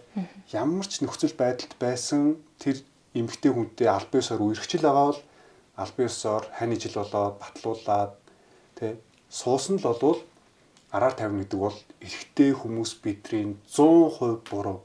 Ямар ч шалтгаанаар зөвтгөх хэрэггүй. Гэхдээ саяны яг ярьсан эхнэр нь бүр үнэхээр дарамтлагч юм уу те байнга өөрийг нь доошоо өгдөг ер нь тийм эрэгтэй нь өөрөө хичээгээд байхад эмэгтэйгийнхэн талаас бас ингээд нөгөө эрэгтэй үнэ даардаг, бааздаг, боомлдог бэлгийн харилцаанд ордгоо ийм болвол эрэгтэй хүн хэцээц те тийм болоод араар нь тавь гэж байгаа юм шиг те. Гэхдээ тийм нөхцөл байдалд оруулаад байвал бүр те өөртөө ирчүүд бид нар за би ингээд байна яах юм бэ те сэтгэл зүйчдэр очих ч юм уу ямар нэг арга хэмжээ авах ч юм уу тэр байд нөхцөл байдлаас өөртөө гарах гэж хичээцгээе те зүгээр эмэгтэй хүн нь хайрлаад байхад халамжлаад байхад яах өөхөөгөл урд ойрноор нь орж гүүгээд байхад нь даварцсан эрэгтэйчүүд гэж бас байгаад байна л те. Айл гараал тэр өөр эмэгтэй хүнтэй уулзаад завхаа хэрэгтэй хүмүүс гэж шууд ярьчих. Төлөвшөөгүй. Тэг төлөвшөөгүй завхаа зүгээр нэг юм эмэгтэй хүнтэй шавдаал ингээл унтаж шигтэл явахыг бүр тийм нэг юм аз жаргалыг ойлгоцсон юм. За тийм эрэгтэйчүүд бол үнэхээр яриад ах юм байна. Эмэгтэй хүн өөрөө хичээж явах те. Тэгэхээр зүгээр хэцүү нөхцөл байдалд байгаа эрэгтэй хүн өөрөө мянга хичээгээд байх нөгөө эмэгтэй хүн нь өөрөө ерөөсөө засрын, эвлэрээ, хоёлоо ингээ тгий гэж зөвшөлдсөхгүй ингээд яг нэг хамд мөргөлдсөн юм шиг ийм хэцүү нөхцөл байдалд байгаа бол би тэр эрэгтэйчүүд бол үнэхээр буруу шүү гэж бас хуруугаж хэлмээр үн яг энэ үл. Гэхдээ би хараар тавилтыг бол эцсийн шийдвэр бол биш л ах гэж бодож байна. Үнэхээр өөрөө хичээгээд, зүтгээд, шийдвэр гаргаад, сэтгэл зүйчдэр очоод эцсийн хүртэл явж үзээд болохгүй болвол за хоёлоо болий би шантаж байж чадахгүй мэн гээд хоёр тишээ болоод дараа нь хинтэйгээ уулзна яа тэр хүний сонголт шүү дээ. Ийм шийдвэр түрээсэй гэж бодоод байгаа байхгүй юу? Миний хийсэн дүгнэлт нь ямар хөө байна? Маш гоё тийм. Маш тодорхой. Тэгээд нөгөө эрэгтэй хүмүүс яг өөрсдийнхөө стрессээ тайлах, ойлгох дотор хэрэгцээгээ хангах орон зай Монгол ер нь бол байхгүй шүү дээ.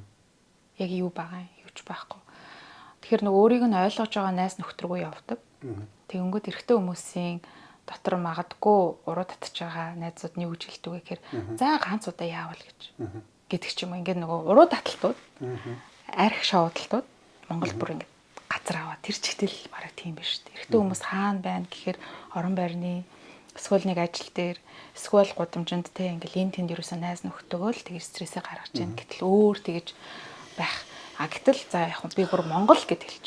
Монгол эрэгтэй хүмүүс бол үнэхээр зөөлхөн хүн чанар, мөн чанар нь байгаа учраас илүү ойлгож, илүү ойлголцохын тулд боломж өгөх, илүү өөрийг нь ойлгож байгаа, хайрлаж байгаа орон зайд бол тэгэж их айхтар эвдрээд нөгөө тийшээ хараад муухай хандах тийм хатуу хүүтэн бас үндэстэн монголчууд биш ээ. Яг үнэ. Ялангуяа ирчүүд нь. Тэгээ ээжийн бүүгийн дуугаар өссөн шүү дээ. Тэгэхээр тэнд эмэгтэй хүний инрэх ойлголцох тий уян зөөлн тэр зан чанар их байхгүй болох тусам тэр гэрт тэр эрэгтэй хүн асар их ганцаардал, асар их бачуурал, асар их тий хоёр том эго мөргөлдөд ангууд хаашаа очих орон зайгаа мэдэхгүй ингээл тэнүүчилж явж байгаа л асуудал үүсгдэг тохиолдлууд байгаа.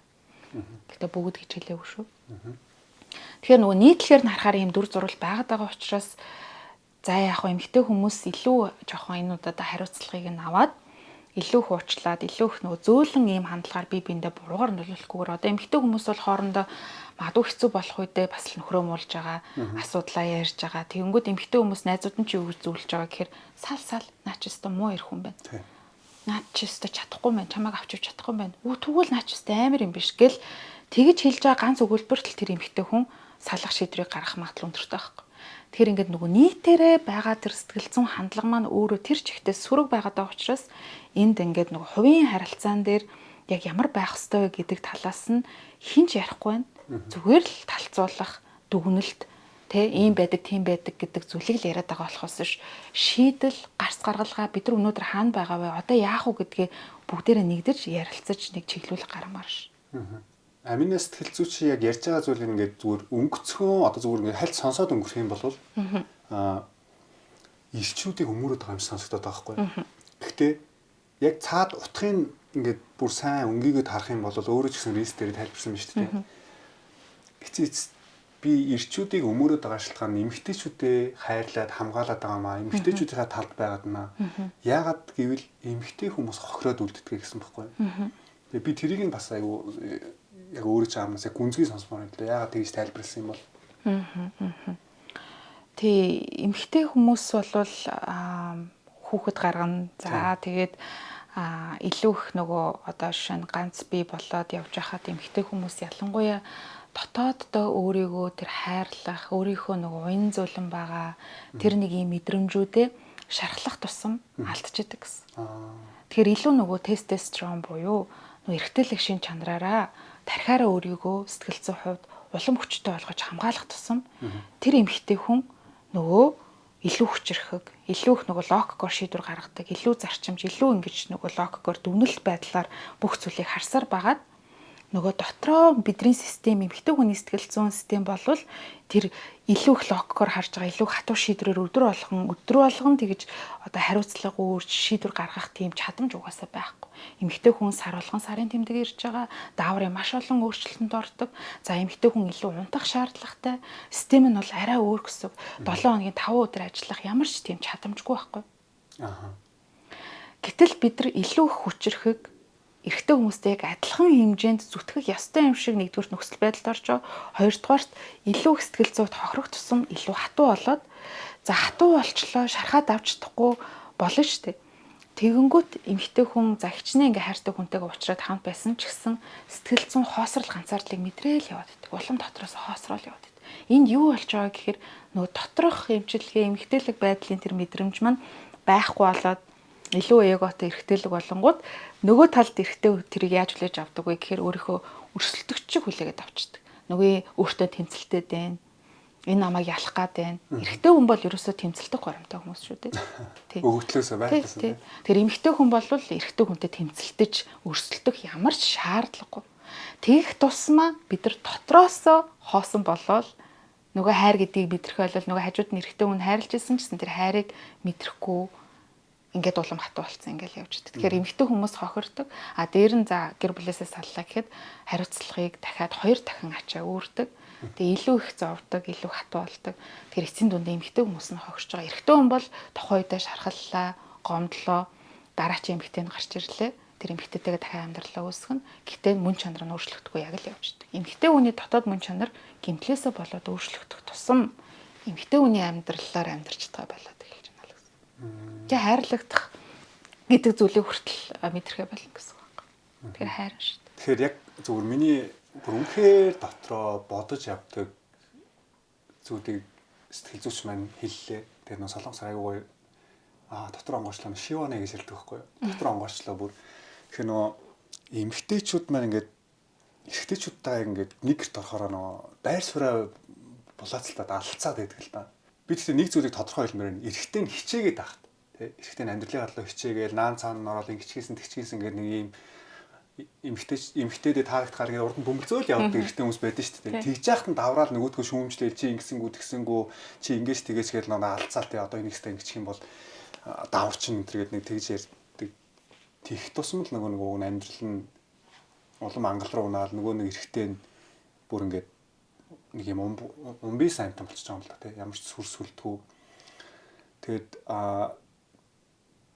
миний харж байгаагаар одоо байглаас өгөгдсөн эрэгтэй хүний мөн чанар гэж байгаа тий. Тэгээд эмэгтэй хүний бас нэг мөн чанар гэж байгаа ч тий. Яагаад байглаасаа цаанаасаа эрэгтэй эмэгтэй хүн хоёр гэж тусгаарлцсан юм. Өөр нэг үүрэг оролттой болоод ингээд тусгаарлаж байгаа шүү дээ тий. Тэгэхээр эрэгтэй хүн одоо дээр үеэс гэр бүлээ авч явдаг байсан, сүргийн манлайлагч байсан, дайснууд ирэх юм бол тулдаг байсан, тэ эхнэр хүүхдүүдэд хамгаалдаг байсан, гарч хоолоо олдог байсан. Тэр бүх хариуцлагыг эрэгтэй хүн үүрч явдаг байсан. Эмэгтэй хүн бол тэ эрэгтэй хүнээ хайрлаад, халамжлаад, тэ гэр бүлийн ажлыг зохицуулаад нэг ийм үүрэг оройлттой явлаа шүү дээ. Тэгсэн чинь одоо сүүлийн үед одоо нэг феминизм энэ төр гэж гарч ирээ, тэ энэ байр суурь ингээд алдагдаад эрэгтэй эмэгтэй өнгөгүй адилхан тэгш эрэгтэй байх хэвээр. Гэт яг энэ байр суурь алдагдангууд сүүлийн үед салт бүр баг ингээд энгийн үзэгдэл болчихлоо шүү дээ. Солонгос бас салт амар их.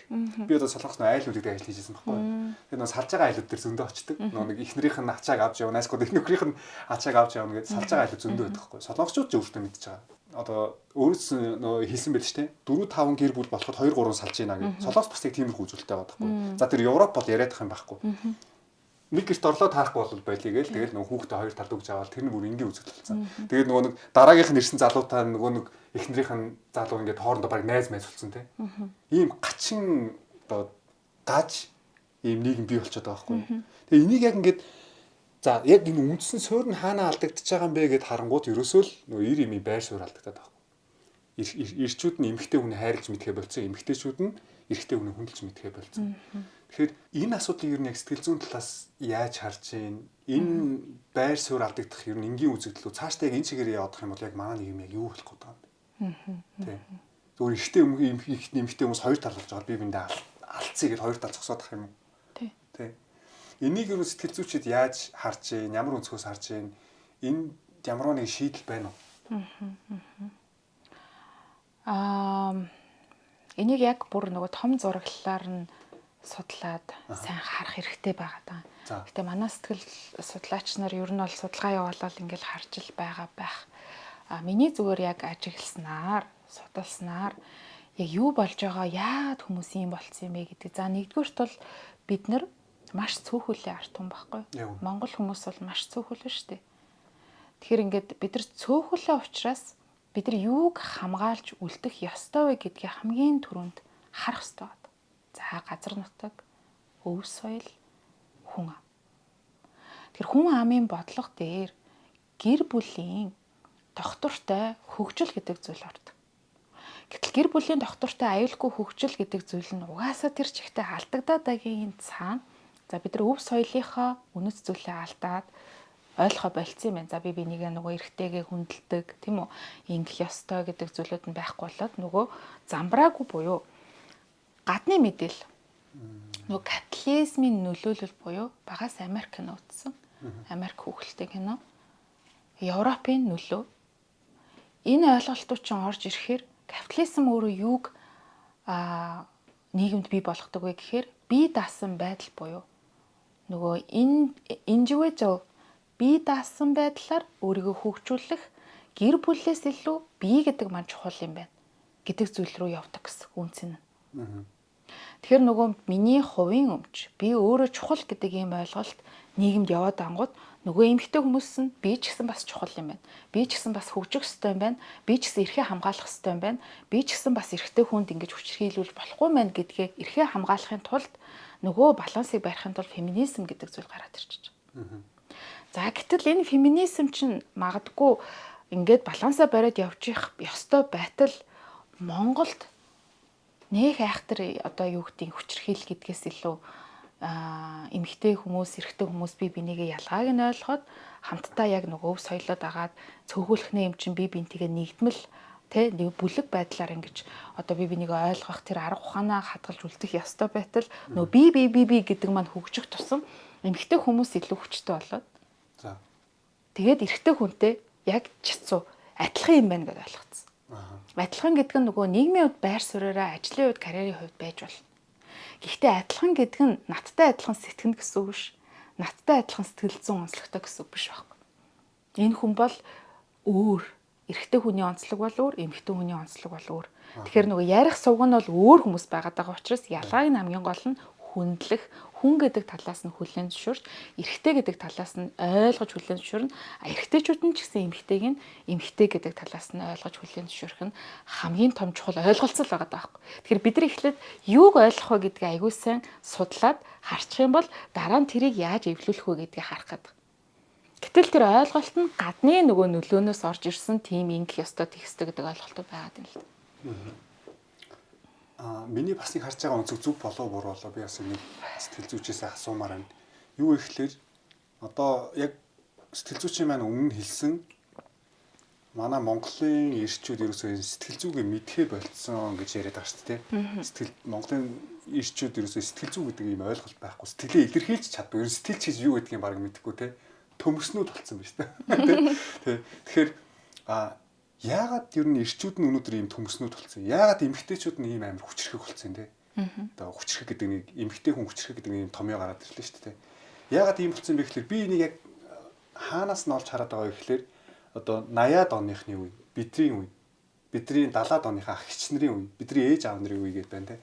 Тэг бидний үед яг нэг үе гэхэд бүх нь цаашин дийлийнх нь за баг 90-95% нь архиудаг. Яг намайг жоохон байхад бол одоо манай нэг давхраас 12 давхар хүртэл ингээд айгүй олон хүүхдүүдтэй бидний үеийн хүүхдүүд тэгээ ээж аав нар гээ байгаа. Аав нар нь ерөөсө бүгдээр архиудаг нэрнгэсэн. Тий. Манай аав ч уудаг гэсэн. Тий. Тэгээд яг тэр амьдрал донд бид нар юу харж өссөн бэ гэхээр аав нь архиудаг, орж ирж нэг бол агсам тавьдаг. Нэг бол аав нь орж ирж архиугаад ороод ирэхээр ээж нь аавыг зэмэлдэг, загиндаг, зоддог. Нэг юм хүчирхийлэлтэй ийм орчинд өссөн хүүхдүүд байгаа байхгүй юу тий. Тэгэхээр ирчүүд нь болохоор би хизээч аав шиг хүн болохгүй дээ гэж бодсоор хагаад яг тэр нөгөө нэг далд тухамсар одоо юу нөлөөлдөө яг аавтайгаа адилхан архиудаг хүн болсон байдаг. Яг адилхан хүчрхийлэгч болсон байдаг юм уу те. Айсгүй бол айгүй аимхаа хүн болсон байдаг.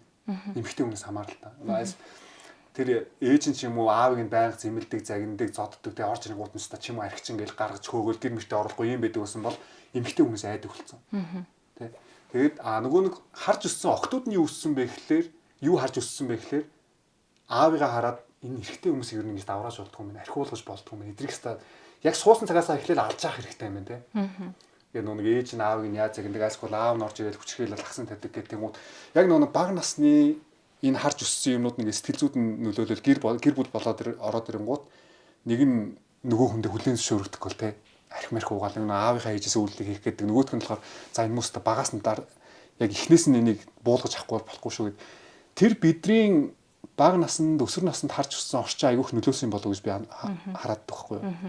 Тэр ер нь хэр өмнөний ортоо тий шууд утгаараа бүр шууд утгаараа нөлөөлнө. Тэгэхээр бид нар эрэгтэй хүмүүс яг одоо өсөж байх үедээ идеал дүр буюу өөрийгөө ирээдүйд яг ямар эр хүн болох вэ гэдгээ хин нэгнээс хуулбарлаж харж жишээ авч адилтгаж тийм үү би яг л ийм эр хүн болно да гэсэн хүсэл мөрөөдлөөр өөрийгөө биежүүлждэг. Эмэгтэй хүн ч гэсэн бас тустай адилхан. Гэтэл эрэгтэй хүмүүс яг ингээд за магадгүй нийгмийн одоо мундаг эрэгтэй хүн гэхээр хин бэ? Тийм дүр байна уу? Нийгэмд үлгэр дуурайл болдог. Манай Монголд тийм яг толгойд буужрахгүй. Чингис хаан л баг. Гэтэ Чингис хаан гэдгийг бид нар мэдэхгүй шүү дээ. Яг ямар хүн байсныг, яг ямар хүн байх ёстой вэ гэдэг үнэт зүйлтэй ийм байдаг. Тэгэхээр ингээд аавыгаа харъя гэхээр аав тэнд ингээд идэг. Хэнийг харах хэвээр. Тэгэхээр нөгөө гадны ингээ хүмүүсийг хараад тэндээс нэг юм хуулбарсан болол ингээд. Тэгэхээр тийм байдлаар эрэгтэй хүмүүсийн ерөнхий нөгөө нийгэмд тогтсон одоо бие хүмүүний төлөвшлийн загвар бидэрт юусэн байхгүй байхгүй. Аль нь зөв вэ? Яаж хүмүүжж, яаж төлөвшөж Монгол эрэгтэй хүн өөрөө ямар байх ёстой гэдэг ийм ойлголт байхгүй тохиолдолд эрэгтэй хүмүүс нөгөө ямар байдлаар би төлөвшөх ёстой гэдэг арга ухаан угаасаа болох боломжгүй болоод ирэнгүүт нөгөө эмэгтэй хүмүүс чинь тэгэл нөгөө амьдралаа авч явахгүй л илүү хүчрхэг тэгэл нөгөө 8 гээл хүүхдээ өсгөж хүмүүжүүлэл ингээл яалчгүй тэр гэр бүлд илүү доминант, илүү их санхүүгийн эрх мэдэлтэй, шийдвэр гаргалтын үед эрх мэдэлтэй байгаад хахад эрэгтэй хүний үнц нь угаасаа л унтсан гэсэн.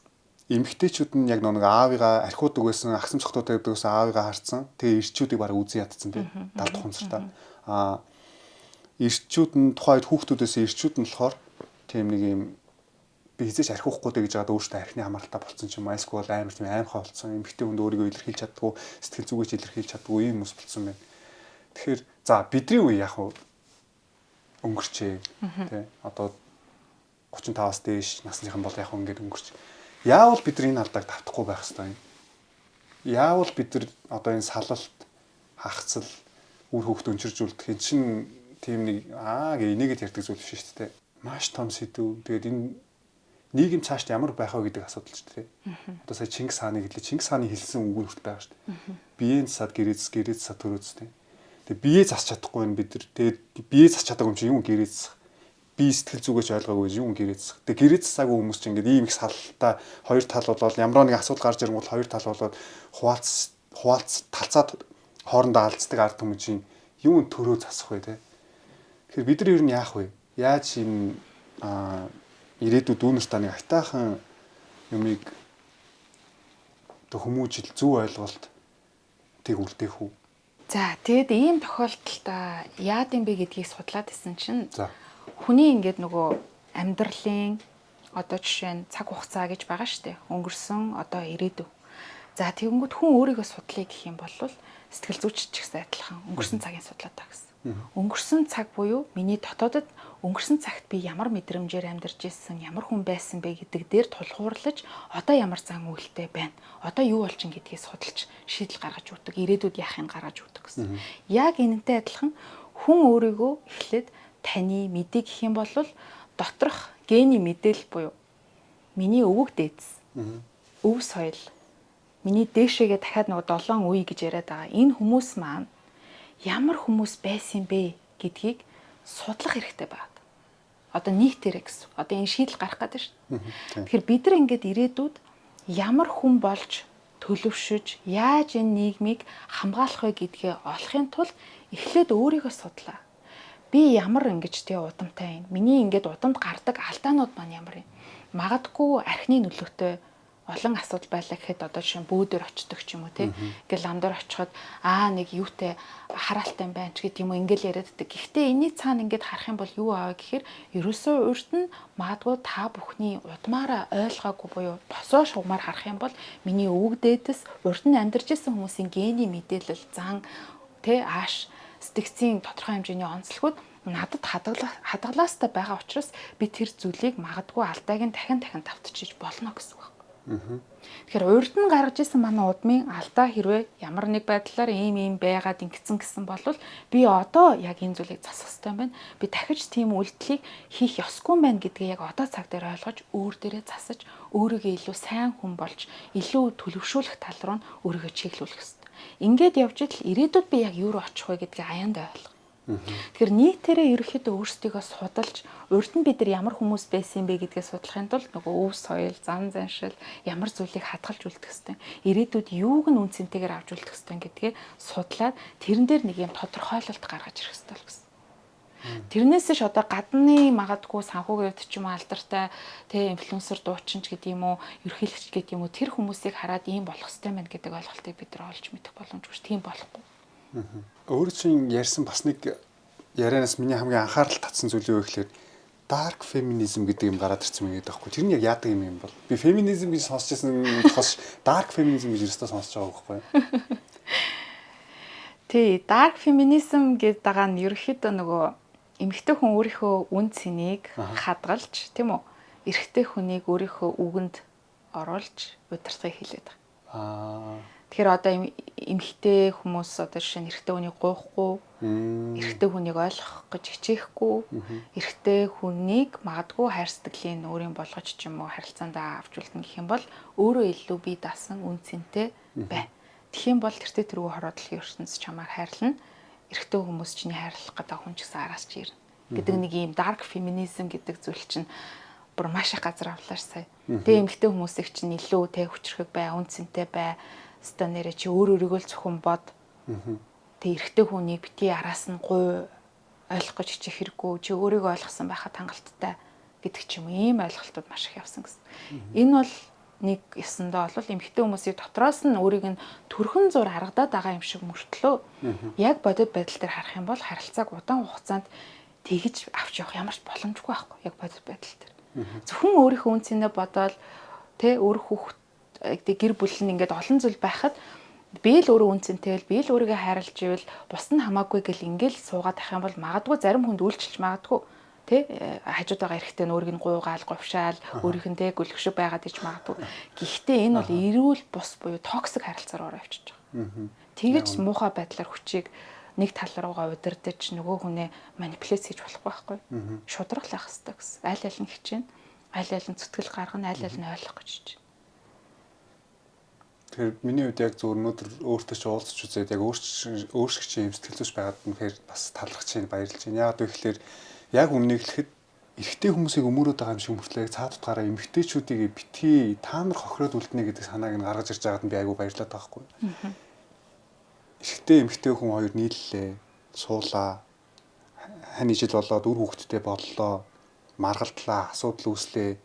Тэр асуудлаа хоёулаа шийдэд явах байтал тэгэл салах шиг амрах юм байхгүй шүү дээ. Амархан шүү дээ салах шиг. Болиг гээл хоёр тишэл болно шүү дээ. Тэгэхээр эцээц хоёр тишээ боллоо гэхэд дийлэнх тохиолдолд ээж нь хүүхдээ аваад үлддэг. Эрэгтэй хүн яг өөрөө чинь хэлж байгаагаар жил зовно, 2 жил зовно, хүүхдээ сана эл мартын шүү дээ. Тэ. Яг тэр зовлонгоор явдаг. Гэтэ яг цаана тэр эмэгтэй хүмүүс өөрсдөө хүүхдтэйгээ ямар их ачааллыг аваад үлдчихэж байгаа лээ. Хүүхдээ хүмүүжүүлэн насран тэгэл эрэгтэй хүний хийх ёстой бүх юм ингэ шүү дээ. Тэ. Тэгэхээр эцээс яг энэ нийгэмд хин хохироод байгаа.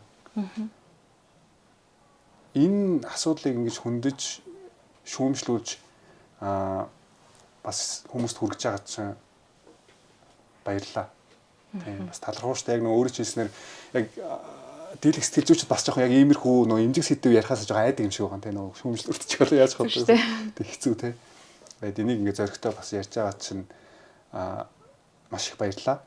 Тэгээд би нэг яг ингээд бодит нэг кейс одоо жишээл өөрчлөж үзүүлээ л та.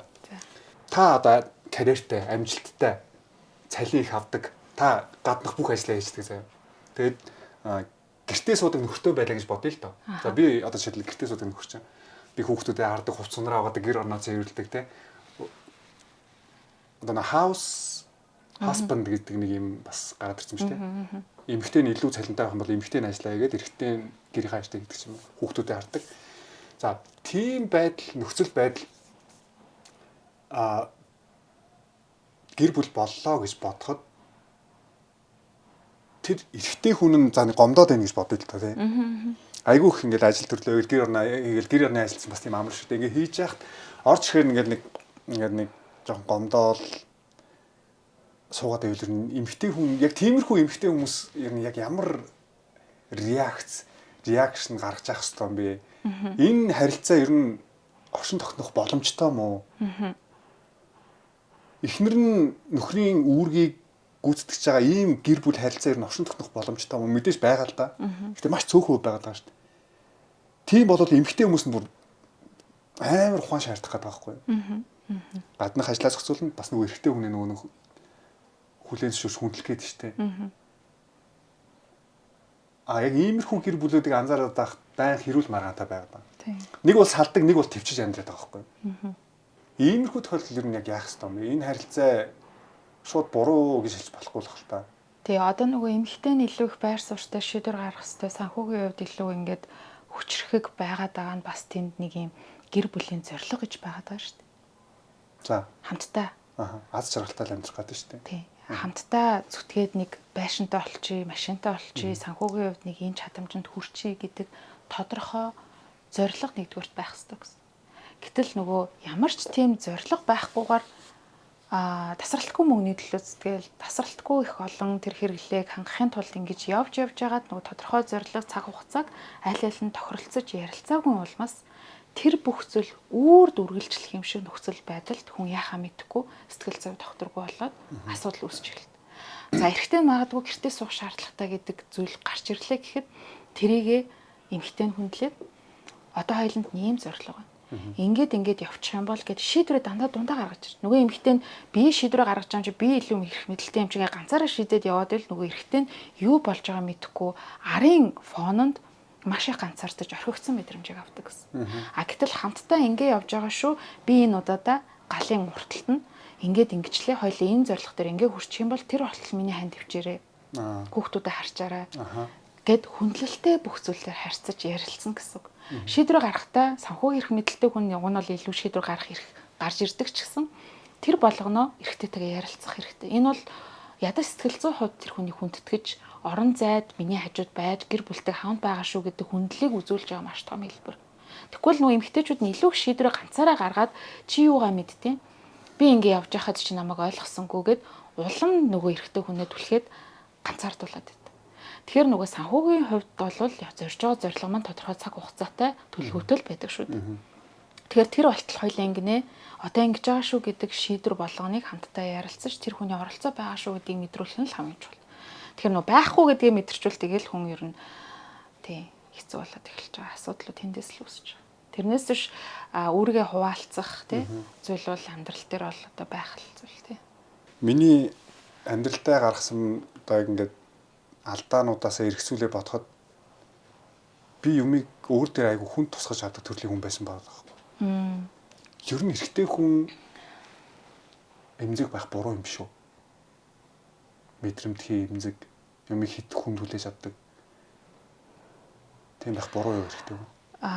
Буруу гэхээс илүү юмыг зүгээр өөртөөгөө шууд хүлээж аваад байна гэдэг чинь тэнд нэг юм шарах байгаад байгаа, триггер байгаад байгаа л гэсэн. За.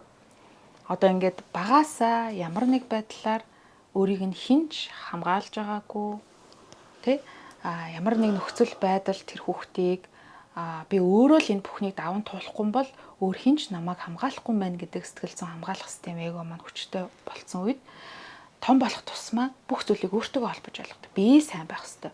Надаас л бүх зүйл шалтгаална. Магадгүй энд болж байгаа асуудлууд хиний сэтгэл хөдлөлийг хүртэл би аргах ёстой юм шиг, би засах ёстой юм шиг, би хэвэн болох ёстой юм шиг, надаас хамаарат байгаа юм шиг юм сэтгэл зүйн мэдрэмж байгаа.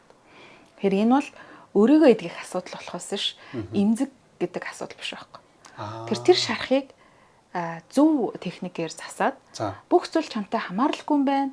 Тэр бага наснд байсан тэр хамгаалагдаагүй хэрэгцээний тэр үйл явдлуудыг сэтгэл зүйч яг хамт туулаад засаад насан турш хүнийхэн тархины дүгнэлтээр нь дуусгаад гаргаагүй сэтгэл хөдлөлийнхэн тэр мэдрэмжүүдийг гаргаад дуусгаад тэгтэн туслаад тэр хүний сэтгэл зүйд бие даасан насбын төрсэн хүн бааш төлөвшүүлэхэд нь сэтгэл зүйч тусалдаг гэсэн. Тэгэхээр нөө төлөвшсөн хүн чинь өнгөрсөн цаг маань бол ийм байсан би ингээ хүлэмжшүүлчлээ одоо болж байгаа зүйлүүд бол надаас бол хамааралгүй байна гэдгийг мэдрэмжийн хувьд хүлээж авах болчдөг. Зүгээр л цаг өнгөрүүл. Зөв. Тэгэхээр энэ бол эмзэг байдал биш. Бага насны сэтгэл зүйн асуудлаа ойлгоогүй шийдэж чадаагүй л явж байгаа гэсэн үг юм шүү дээ. Тийм учраас одоо хүртэл ингээ хамгаалах систем маань аюу хүчтэй ингээл байгаад байгаа. Тэрийг л одоо сэтгэл зүйч эвдэж байгаад засдаг байхгүй. Сэтгэл зүйчдэр явахын хамгийн том эдгэрэл бол тэнд. Тэгээ сэтгэл зүйн хувьд эрүүл байна гэдэг одоо тодорхойлт маань юу вэ гэхээр ер нь л бусдыг маш сайн байгаар нь хүлээн зөвшөөрж хайрлах төр чадвартай хүмүүс чинь л сэтгэл зүйд эрүүл байна гэсэн. Тэгэхээр бусдыг яг байгаар нь нөгөө тусдаа бие даасан байдлаар нь хүлээн зөвшөөрөд ойлгож чадахгүй нь гэдэг чинь өөрөө сэтгэл зүйд тодорхой хэмжээний асуудалтай хэвийн байдлаас жоохон өөр байгаад байна л гэж ойлгож байна. Тэгэхээр манай монголчууд бүгдээрээ бүх зүйлийг өөрдөрүүлж авч байгаа. Тийм. Бүгдээрээ шархаараа л яриад байгаа. Ер нь шархаараа л хандаад байгаа. Гадаа энэ их стрессж байгаа, ууралцсан, уцаарлцсан явж байгаа хүмүүс, царай бүрсгэж явж байгаа хүмүүс, цигнаадж байгаа хүмүүс, бухимдангуудаа бие бинийгээ зогсож авч байгаа хүмүүс бүгд гэмтэлтэй. Энэ доторх шархаал эдгэж чадахгүй юм те. Тэр бүгд нь уураар гарч, идэрч гарч ирээд шүү дээ. Сэтгэл зүйчээс яг нэг гоё асуулт асуумаар. Юу ихлээр за эрэгтэй хүмүүс ерөөсөө энэ сэтгэл гэдэг зүйлээ ойлгохгүй байна. Төмснүүд болсон ба шүү дээ нэгсэн доо. За би ч гэсэн ялгаагүй. Төмс байхаа яаж болох вэ тэгвэл бид нар одоо учиргүй л эхнэрээ орж ирэхээр за миний харин өнөдөр юу болсон гэж сонсоод гигмэд өөрчлөгдөж чадахгүй шүү дээ. Ер нь бид нар юунаас эхлэх ёстой юм бол одоо магадгүй энэ бичлэгийг үзээ сууж байгаа олон залуучууд за тийм ээ бид нар ерөөсөө өөрсдөө илэрхийлж чадахгүй байна. Бид нар ойлжлохгүй те эрэгтэй үеийн байх хэрэгтэй тийм байх хэрэгтэй гэдэг нөгөө бага наснаас тархиа угаалгаа өссөн байна. Тэгэхээр яавал одоо бид нар өөрийгөө чөлөөтэй илэрхийлдэг болох уу? Яавал нэг эрүүл харилцаатай нэг гоё Монгол эрчүүд гоё болоо л доо. Гоё кул болмоор штэ. Эмэгтэйчүүдээ гоё хайрлцдаг, хүндэлждэг, гадаа гараад нийгэмдээ гоё хүлээн зөвшөөрөгчдөг. Тэ архи дарснаас хол нэг гоё эрчүүд болмоор штэ бид нар ч гэсэн. Туслаач. Одоо яг нөгөө эрэгтэй хүмүүсийн сэтгэл зүйдээр анхаарал хандуулах хэрэгтэй байна гэдгийг яг нэг 5-6 жилийн өмнөөс хүмүүс маш их яриад ингээл анхаарал хандуулсан тийм. Тэгээ яг тэрний зэрэгцээ би бас заа ингээд хараад ингээд эхэлсэн чинь ерөөсөө хүмүүсийн харилцаа гэдэг бол хүн хүнээ эвдэлт юм байна. Хүн хүнээ бас шархлуулдаг. Гэхдээ эргээд бас хүн хүнээ эдгээд юм байна. Тэгэхээр энд эдгэхэд юу чухал байна? Энэ хүнийг бас за магадгүй эмэгтэй хүмүүстээр дахиад нэг буух гэдэг шиг. Гэхдээ эрэгтэй хүмүүсийг илүү их хайрлах юм бол тэр эрэгтэй хүмүүс өөрийгөө хамгаалаад магадгүй өөрөө сэтгэл зүйн хувьд багасаа их олон асуудал дээр шархалцсан юм эрэгтэй хүн бол ямар хариулт үзүүлдэг вэ гэхээр тэр асуудлыг шийдэх гэхээс илүү зүхтаа нь эсвэл өөрийгөө хүчтэй их хамгаалж хариулт үзүүлэхдээ уурлна. Эсвэл бүр тэр стресс нь удаан хугацаанд явах тусам бие махбодоор төрөнгөл гарч идэг гэсэн. Эсвэл өөрийгөө тэр чигтэн золиослж байгаа хгүй архинд орно амиа орлно. Тэгэхээр эрэгтэй хүмүүс зүгээр хайрл хэрэгтэй. Хажууд нь маш их өөрийг нь одоо тий хайрлж байгаа тэр эмэгтэй хүний хайраар эрэгтэй хүмүүс бол уян зөөлөн болж за би нэрээ энэ эмэгтэй хүнийг ойлгоё нэрээ гэж нөгөө уян зөөлөн хүнийг ойлгох тэр мэдрэмж гэдэг зүйл чинь эмэгтэй хүний мөн чанарт байдаг учраас тэр зүйлийг эрэгтэй хүмүүс эмэгтэй хүнээс мэдэрч иж идэгдэг байгаа. Тэрнээс ш эрэгтэй хүмүүсийг би одоо сэтгэл зүйчдээр очиод өөрийгөө эмчилэн сэтгэл зүйн мэдлэгтэй бол гэд ингээд мэдлэгтэй болно, ойлголттой болно. Гэхдээ сэтгэлийг маань үнэхээр зөөллөө би сэтгэл зүрхээ чөлөөтэй нээж болох юм байна гэдэг аюулгүй байдлын мэдрэмжийг олж авч сэтгэлээ бодлоход бол гэр бүл нь хайрлаг байж болно. Гэхдээ хажууд байгаа эмэгтэй хүн нь үнэхээр хайрлах юм бол эрэгтэй хүн маш зөөлрдөг. одоо олон эмэгтэй хүүхдүүдтэй аавуудыг харалт. Тэнд бол зөөлрөөд хүүхдүүдээ тэг хараад тэр эрэгтэй хүн бол хизээч харгас хатуу хүнийг ойлгохгүй тийм хүн болдгоо улам л зөөлөр. Ийм л зүйл ба. Окей, тэгвэл бас нөгөө өнцгөөс нь хоёлаа яриа л да. За, эрэгтэйчүүд бол хайр тутаад нь тий. Эрэгтэй хүнийг жоохон ингээд хайрлаад хүлээн зөвшөөрсгөл юм бол ер нь бол стал нэг тушаал авсан зэрэг шиг урд тойрон гүөх гэдэг шүү дээ өгнө. За, одоо яг үзэж байгаа эмэгтэйчүүд нь бөхөндж байгаа. Чи юу яриад байгаа юм бэ? Энэ муу навшиг уу? Энэ миний амьдралд юу хийж өгсөн юм? Би байгаа байдлыг хартаа гараад мөнгө олж чадахгүй, буудныхаа урд сууж байгаа нэг гизээ сайнтай.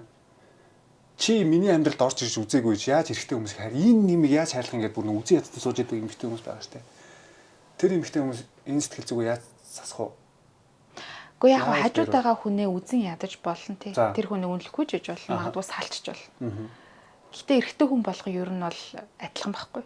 Магадгүй энэ удаадаа тэр эрэгтэй хүнийг үзэн ядаад салаад ингээд явлаа гэхэд дахиад хохирч байгаа үний эмэгтэй. А дараа чи эрэгтэй хүнтэйгээ таарахад дахиад л яг адилхан эрэгтэй хүн орж ирж байгаа л гэсэн үг нэгсэнд. Тэгэхээр нөгөө асуудлыг шийдэх хүчин эмэгтэй хүнд байгаад байгаа байхгүй. Гэтэ тэр эмэгтэй хүн тэрийг гарахыг хүсэхгүй байгаад яа тэр гомлоо тайлцдаг байна. Тинч болохоор эмэгтэй хүмүүс илүү их сэтгэл зүйчдэр ирээд нь. Тэгээ ер нь бол эмэгтэй хүмүүс өөрийнхөө нөгөө сэтгэл мэдрэмж рүүгээ угаасан мөн чанараар ойртдог учраас сэтгэл зүйчдэр ирэх нь илбэг, сэтгэлээ хуваалцах хэрэгцээ ч их. Тэгэхээр эмэгтэй хүмүүс өөрсдөө идэгчих юм бол магадгүй эрэгтэй хүнээс илүү сэтгэлийн мэдрэмж, илүү чадвар тэнхээ нь илүү учраас хажууд байгаа эрэгтэй хүнээ харлаад нэг аргадаад хөрхөн тэгээ нөгөө эрэгтэй хүн ч хүүхчиг юм бэлээ штэ. Уг нь бол ингээд ойлгочих юм бол гэд байгаа ихш нар чи айхтар байхгүй юу? Тэр эрэгтэй хүн болгон адилхан ер нь бол тийм. Тэгэхээр цэрийг зүгээр нөгөө эмэгтэй хүн чиглүүлж, хайрлаж, уучлах үедээ уучлаад, орон зай шийтгэх үедээ шийтгээд ингээд тий бүх зүйлийг баланслаад өөрөө сэтгэл зүйд ирүүл гэтээ зорилгоо мэддэг ингээд явах юм бол тэр эрэгтэй хүнийг яаж эмэгтэй хүн өөрчилж болно. Үзэж байгаа айгу эрэгтэй хүнээс шархавцсан эмэгтэйчүүд бол бас л мэдээж шууд тэрийг хүлээн зөвшөөрөхөд хэцүү шүү дээ. Бас зүгээр би бас эрэгтэйчүүдийг эсрэгээр нь бас жоохон буруутгахмаар байна. Яг хуу сэтгэл зүйч маань шууд буруутгах боломжгүй учраас амьдралынхаа төлөө зүтгэдэг чадах бүхнийг хийгээд явж байгаа эрчүүд байгаа. Бас эсэргээр яг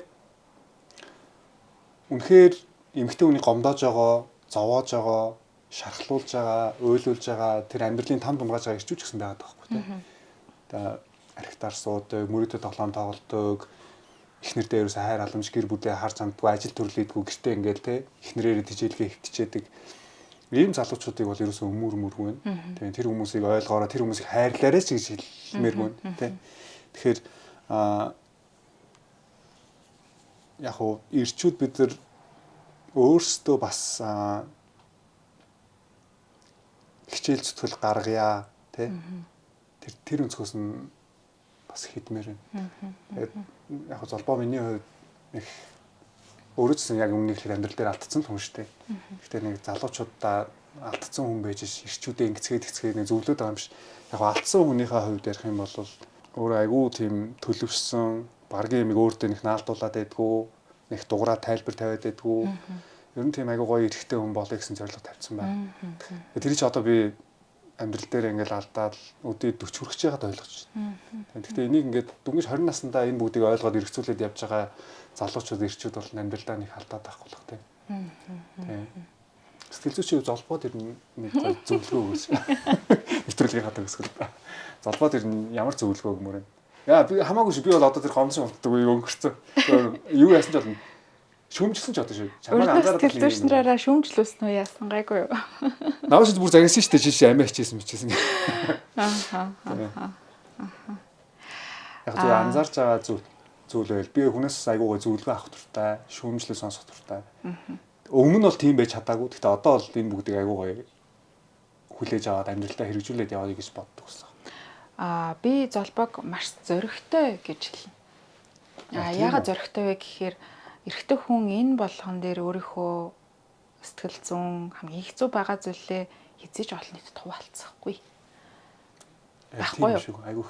Тэр энэ бол нөгөө нийгэмд үзүүлж байгаа хамгийн том зөрөгтэй үйлдэл байсан. Энэ бол олон эрэгтэй хүний дотор байгаа дуу хоолойг хүндсэн учраас эрэгтэй хүмүүс нэр сэтгэл зүй гэдэг чинь чухал юм байна. Гэр бүл чинь ийм байд юм байна. Ингэдэг ингээ бүгдийг нь ер нь ойлгоход нь золбоогийн дуу хоолой маш том зориг болсон гэж бүнэлж байгаа. А нөгөө талаараа маш олон хүмүүсийн олцолдог. Яагаад тэгэхээр сэтгэл хөдлөлөө хэтэрхий их гаргадаг. Яг үнэ. Тэгэхээр нөгөө сэтгэл хөдлөлөө хэтэрхий их гаргаад тахаар хүмүүс бол тэр зүйл дээр барьж идэнэ. Тэгэхээр нөгөө амьдрал дээр магадгүй хувийн асуудал яаж шийдэм юм мэдгүй шүү дээ. Тэгэхээр нөгөө сэтгэл хөдлөлөөр шийдвэр гаргахаас илүү сэтгэл хөдлөлөө удирдах сурчих юм бол хамгийн үнэн бодит магадгүй нийгэмд байгаа инфлюенсер гэж хэлдэг. Тэгэхээр хүмүүс яг үнэн байгаа бодит байгаа зүйл дээр хичнээн өвдөлттэй ч гэсэн тэр зүйлийг илүү анзаараад тэр зүйл дээр илүү их ухаарлыг нөлөөллийг бий болгоход бол үнэн зүйл одоо үнэн контент гэдэг чинь л цаашаа хүмүүс төрөн шүү дээ. Тэгэхээр энэ дээр бол үнэхээр мундаг байгаа л гэж хэлээ да. Маш их баярлалаа. Тэгээд яалтчгүй яг миний сүүлийн үед өөртөө аягүйх ажиллаж байгаа асуудлуудын нэг байхгүй юу? Зөндөө асуудууд байна л да. Гэхдээ яг хамгийн чухал асуудал би аягүй сэтгэл хөдлөл өндөртэй хүн. Тэгээд сэтгэл хөдлөлөөр реакц гаргацдаг. Одоо би таны бичлэгийг үзчихэж гэсэн шууд реакцлаад Facebook дээр пост хийж сүүлд нь бодож байгаа байхгүй. Залбаа чи болоогүй л энэ да тий. Өөрийнхөө зүг гэж боддог байсан зүйлийг гараад ирэнгუут тэр хүнийг буруудах гад масс руу авч шийдчихэж байгаа байхгүй. Би яагаад чамтай холбогдоод өөрөө ярьж болдгоо юм. Та яагаад ийм бичсэн бэ гэдэг.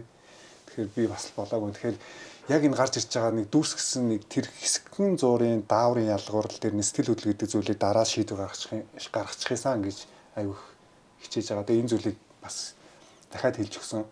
Яг л тийм байна. Тийм таарч тэгээд за тэгээд хоёлоо өнөөдөр маш гоё илэн далангуу ярилцлаа гэж бодож байна. Тэгээд маш гоё зөвлөгөө өгсөн сэтгэл зүйчтэй үнэхээр их баярлалаа. Тэгээд өөрөө чинь рилсийг үздэг байж байгаа бас боддоор ингээ уулзсан бас айгуу гоё байна тий. Сэтгэлд хүрлээ, сэтгэл өндөр байна. Тэгээд үзэж байгаа яг залуу хосуудаа хоёулаа гоё зөвлөгөө өгöd дуусах уу. Өөрөө бас залуу хосууд айгуух зөвлөгөө өгдөг шүү дээ. Тэгэхээр залуу хосуудаа амьдралаа яаж гоё доктортой авч үлдэх үү? Үр хөвгтөө өмчрүүлэхгүй, гэр бүлээ салахгүй шиг элэг бүтэн аз жаргалтай амьдралыг авч үлдэхийн тулд яг ямар зөвлөгөө өгмөр. Тэгээд хоёулаа өндөрлүүлгээд тусаа. За намайг өрсөнд үнэхээр их баярлалаа. Би ерөөс уринж гэж хизэж төсөөлж байгаагүй. Тэгээд надад бол үнэхээр маш гоё урилга байсан. Тэгээд энэ боломжийг ашиглаад би бас үнэхээр хүрх ёстой хүмүүстэй хүрч байгаадаа бас маш их талархаж байгаа. Тэгээд үзэгчд маань бас ойлгох талаас нь энэ бүхнийг сонсон байх гэж найдаж байна. Залуу хосуудтай бол зөвлөгөө өгөхөд бол амьдрал бол тэр чигтээ алдаа шүү дээ. Тэгэхээр ингээд нөгөө одоо бүх зүйлийг урьдчилж тооцоол одоо ингээл ингэн тэгнэ гэдэг айгүй том юм эго шийдвэр бие хүний хувьд тэгнэ гэхээс илүү яг одоо болж байгаа зүйл төр илүү зоригтой магадгүй хайрлал хайрлсан шиг хайрлаад за магадгүй үзүүл үзсэн шиг үзээд за магадгүй хийвэл хийсэн шиг хийгээд өөрчлөгтвөл өөрчлөгдсөн шиг өөрчлөгдөхийн тулд өөрийгөө маш их сайн мэдрэмжээ сонс тэрний дагуу үйлдэлхий эргээд тэр нь алдаа болох юм бол тэр алдаанасаа суралцал гэж хэлмээр байна. Тэрнээс ш магадгүй нөгөө гэр бүл ч юм уу хажууд байгаа хүмүүсийн хитрхи их нөгөө зүв байх хэрэгтэй гэдэг зөвлөгөөнд дунд тэр хүн хүмүүст хүлээн зөвшөөрөхийн тулд амьдраад байгаа болохоос ш өөрийнхөө амьдралаараа амьдарч ш тэр хүн өөрийгөө олно л гэдгийг аягүй сайн ойлгуулж хэлмээр байна. Тэгэхээр зоригтойгаарай. Өстой гоё гэлээ. Би амар зөвлөгөө өгөх юм болов гэсэн чинь амьдрал тэр чигээр алдаа гэдэг үгийг сонсонгод яг тийм шүү гэж бодчих тээ. Амьдрал бол тэр чигээр алдаа. Тэгээд алдсан алдаанаасаа суралцаа тэр алдааг аль болох багасхын төлөө хичээж байгаа хүмүүс нь бол амжилттай явах тээ. Тэгээд өнөөдөр сэтгэл зүйчтэй маш гоё яриаг өрнүүлээ. Тэгээд цааш нэвтрүүлэгт нь оролцож болох шууд амын баярлалаа.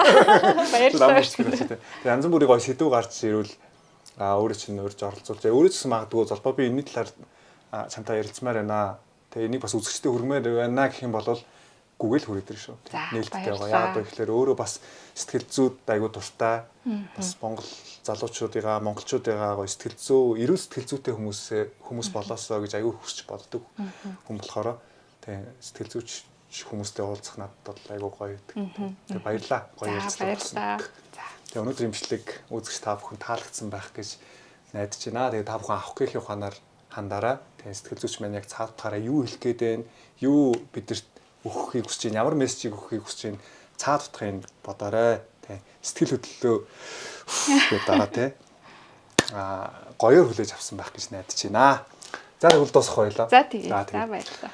За тэгээ өнөөдрийн подкасттай хамт байсан үзэгчид та бүхэндээ маш их баярлалаа. Тэгвэл Золбоо ТV-тэй дараагийнхаа бичлэгээр уулзтлаа. Түр. Бай.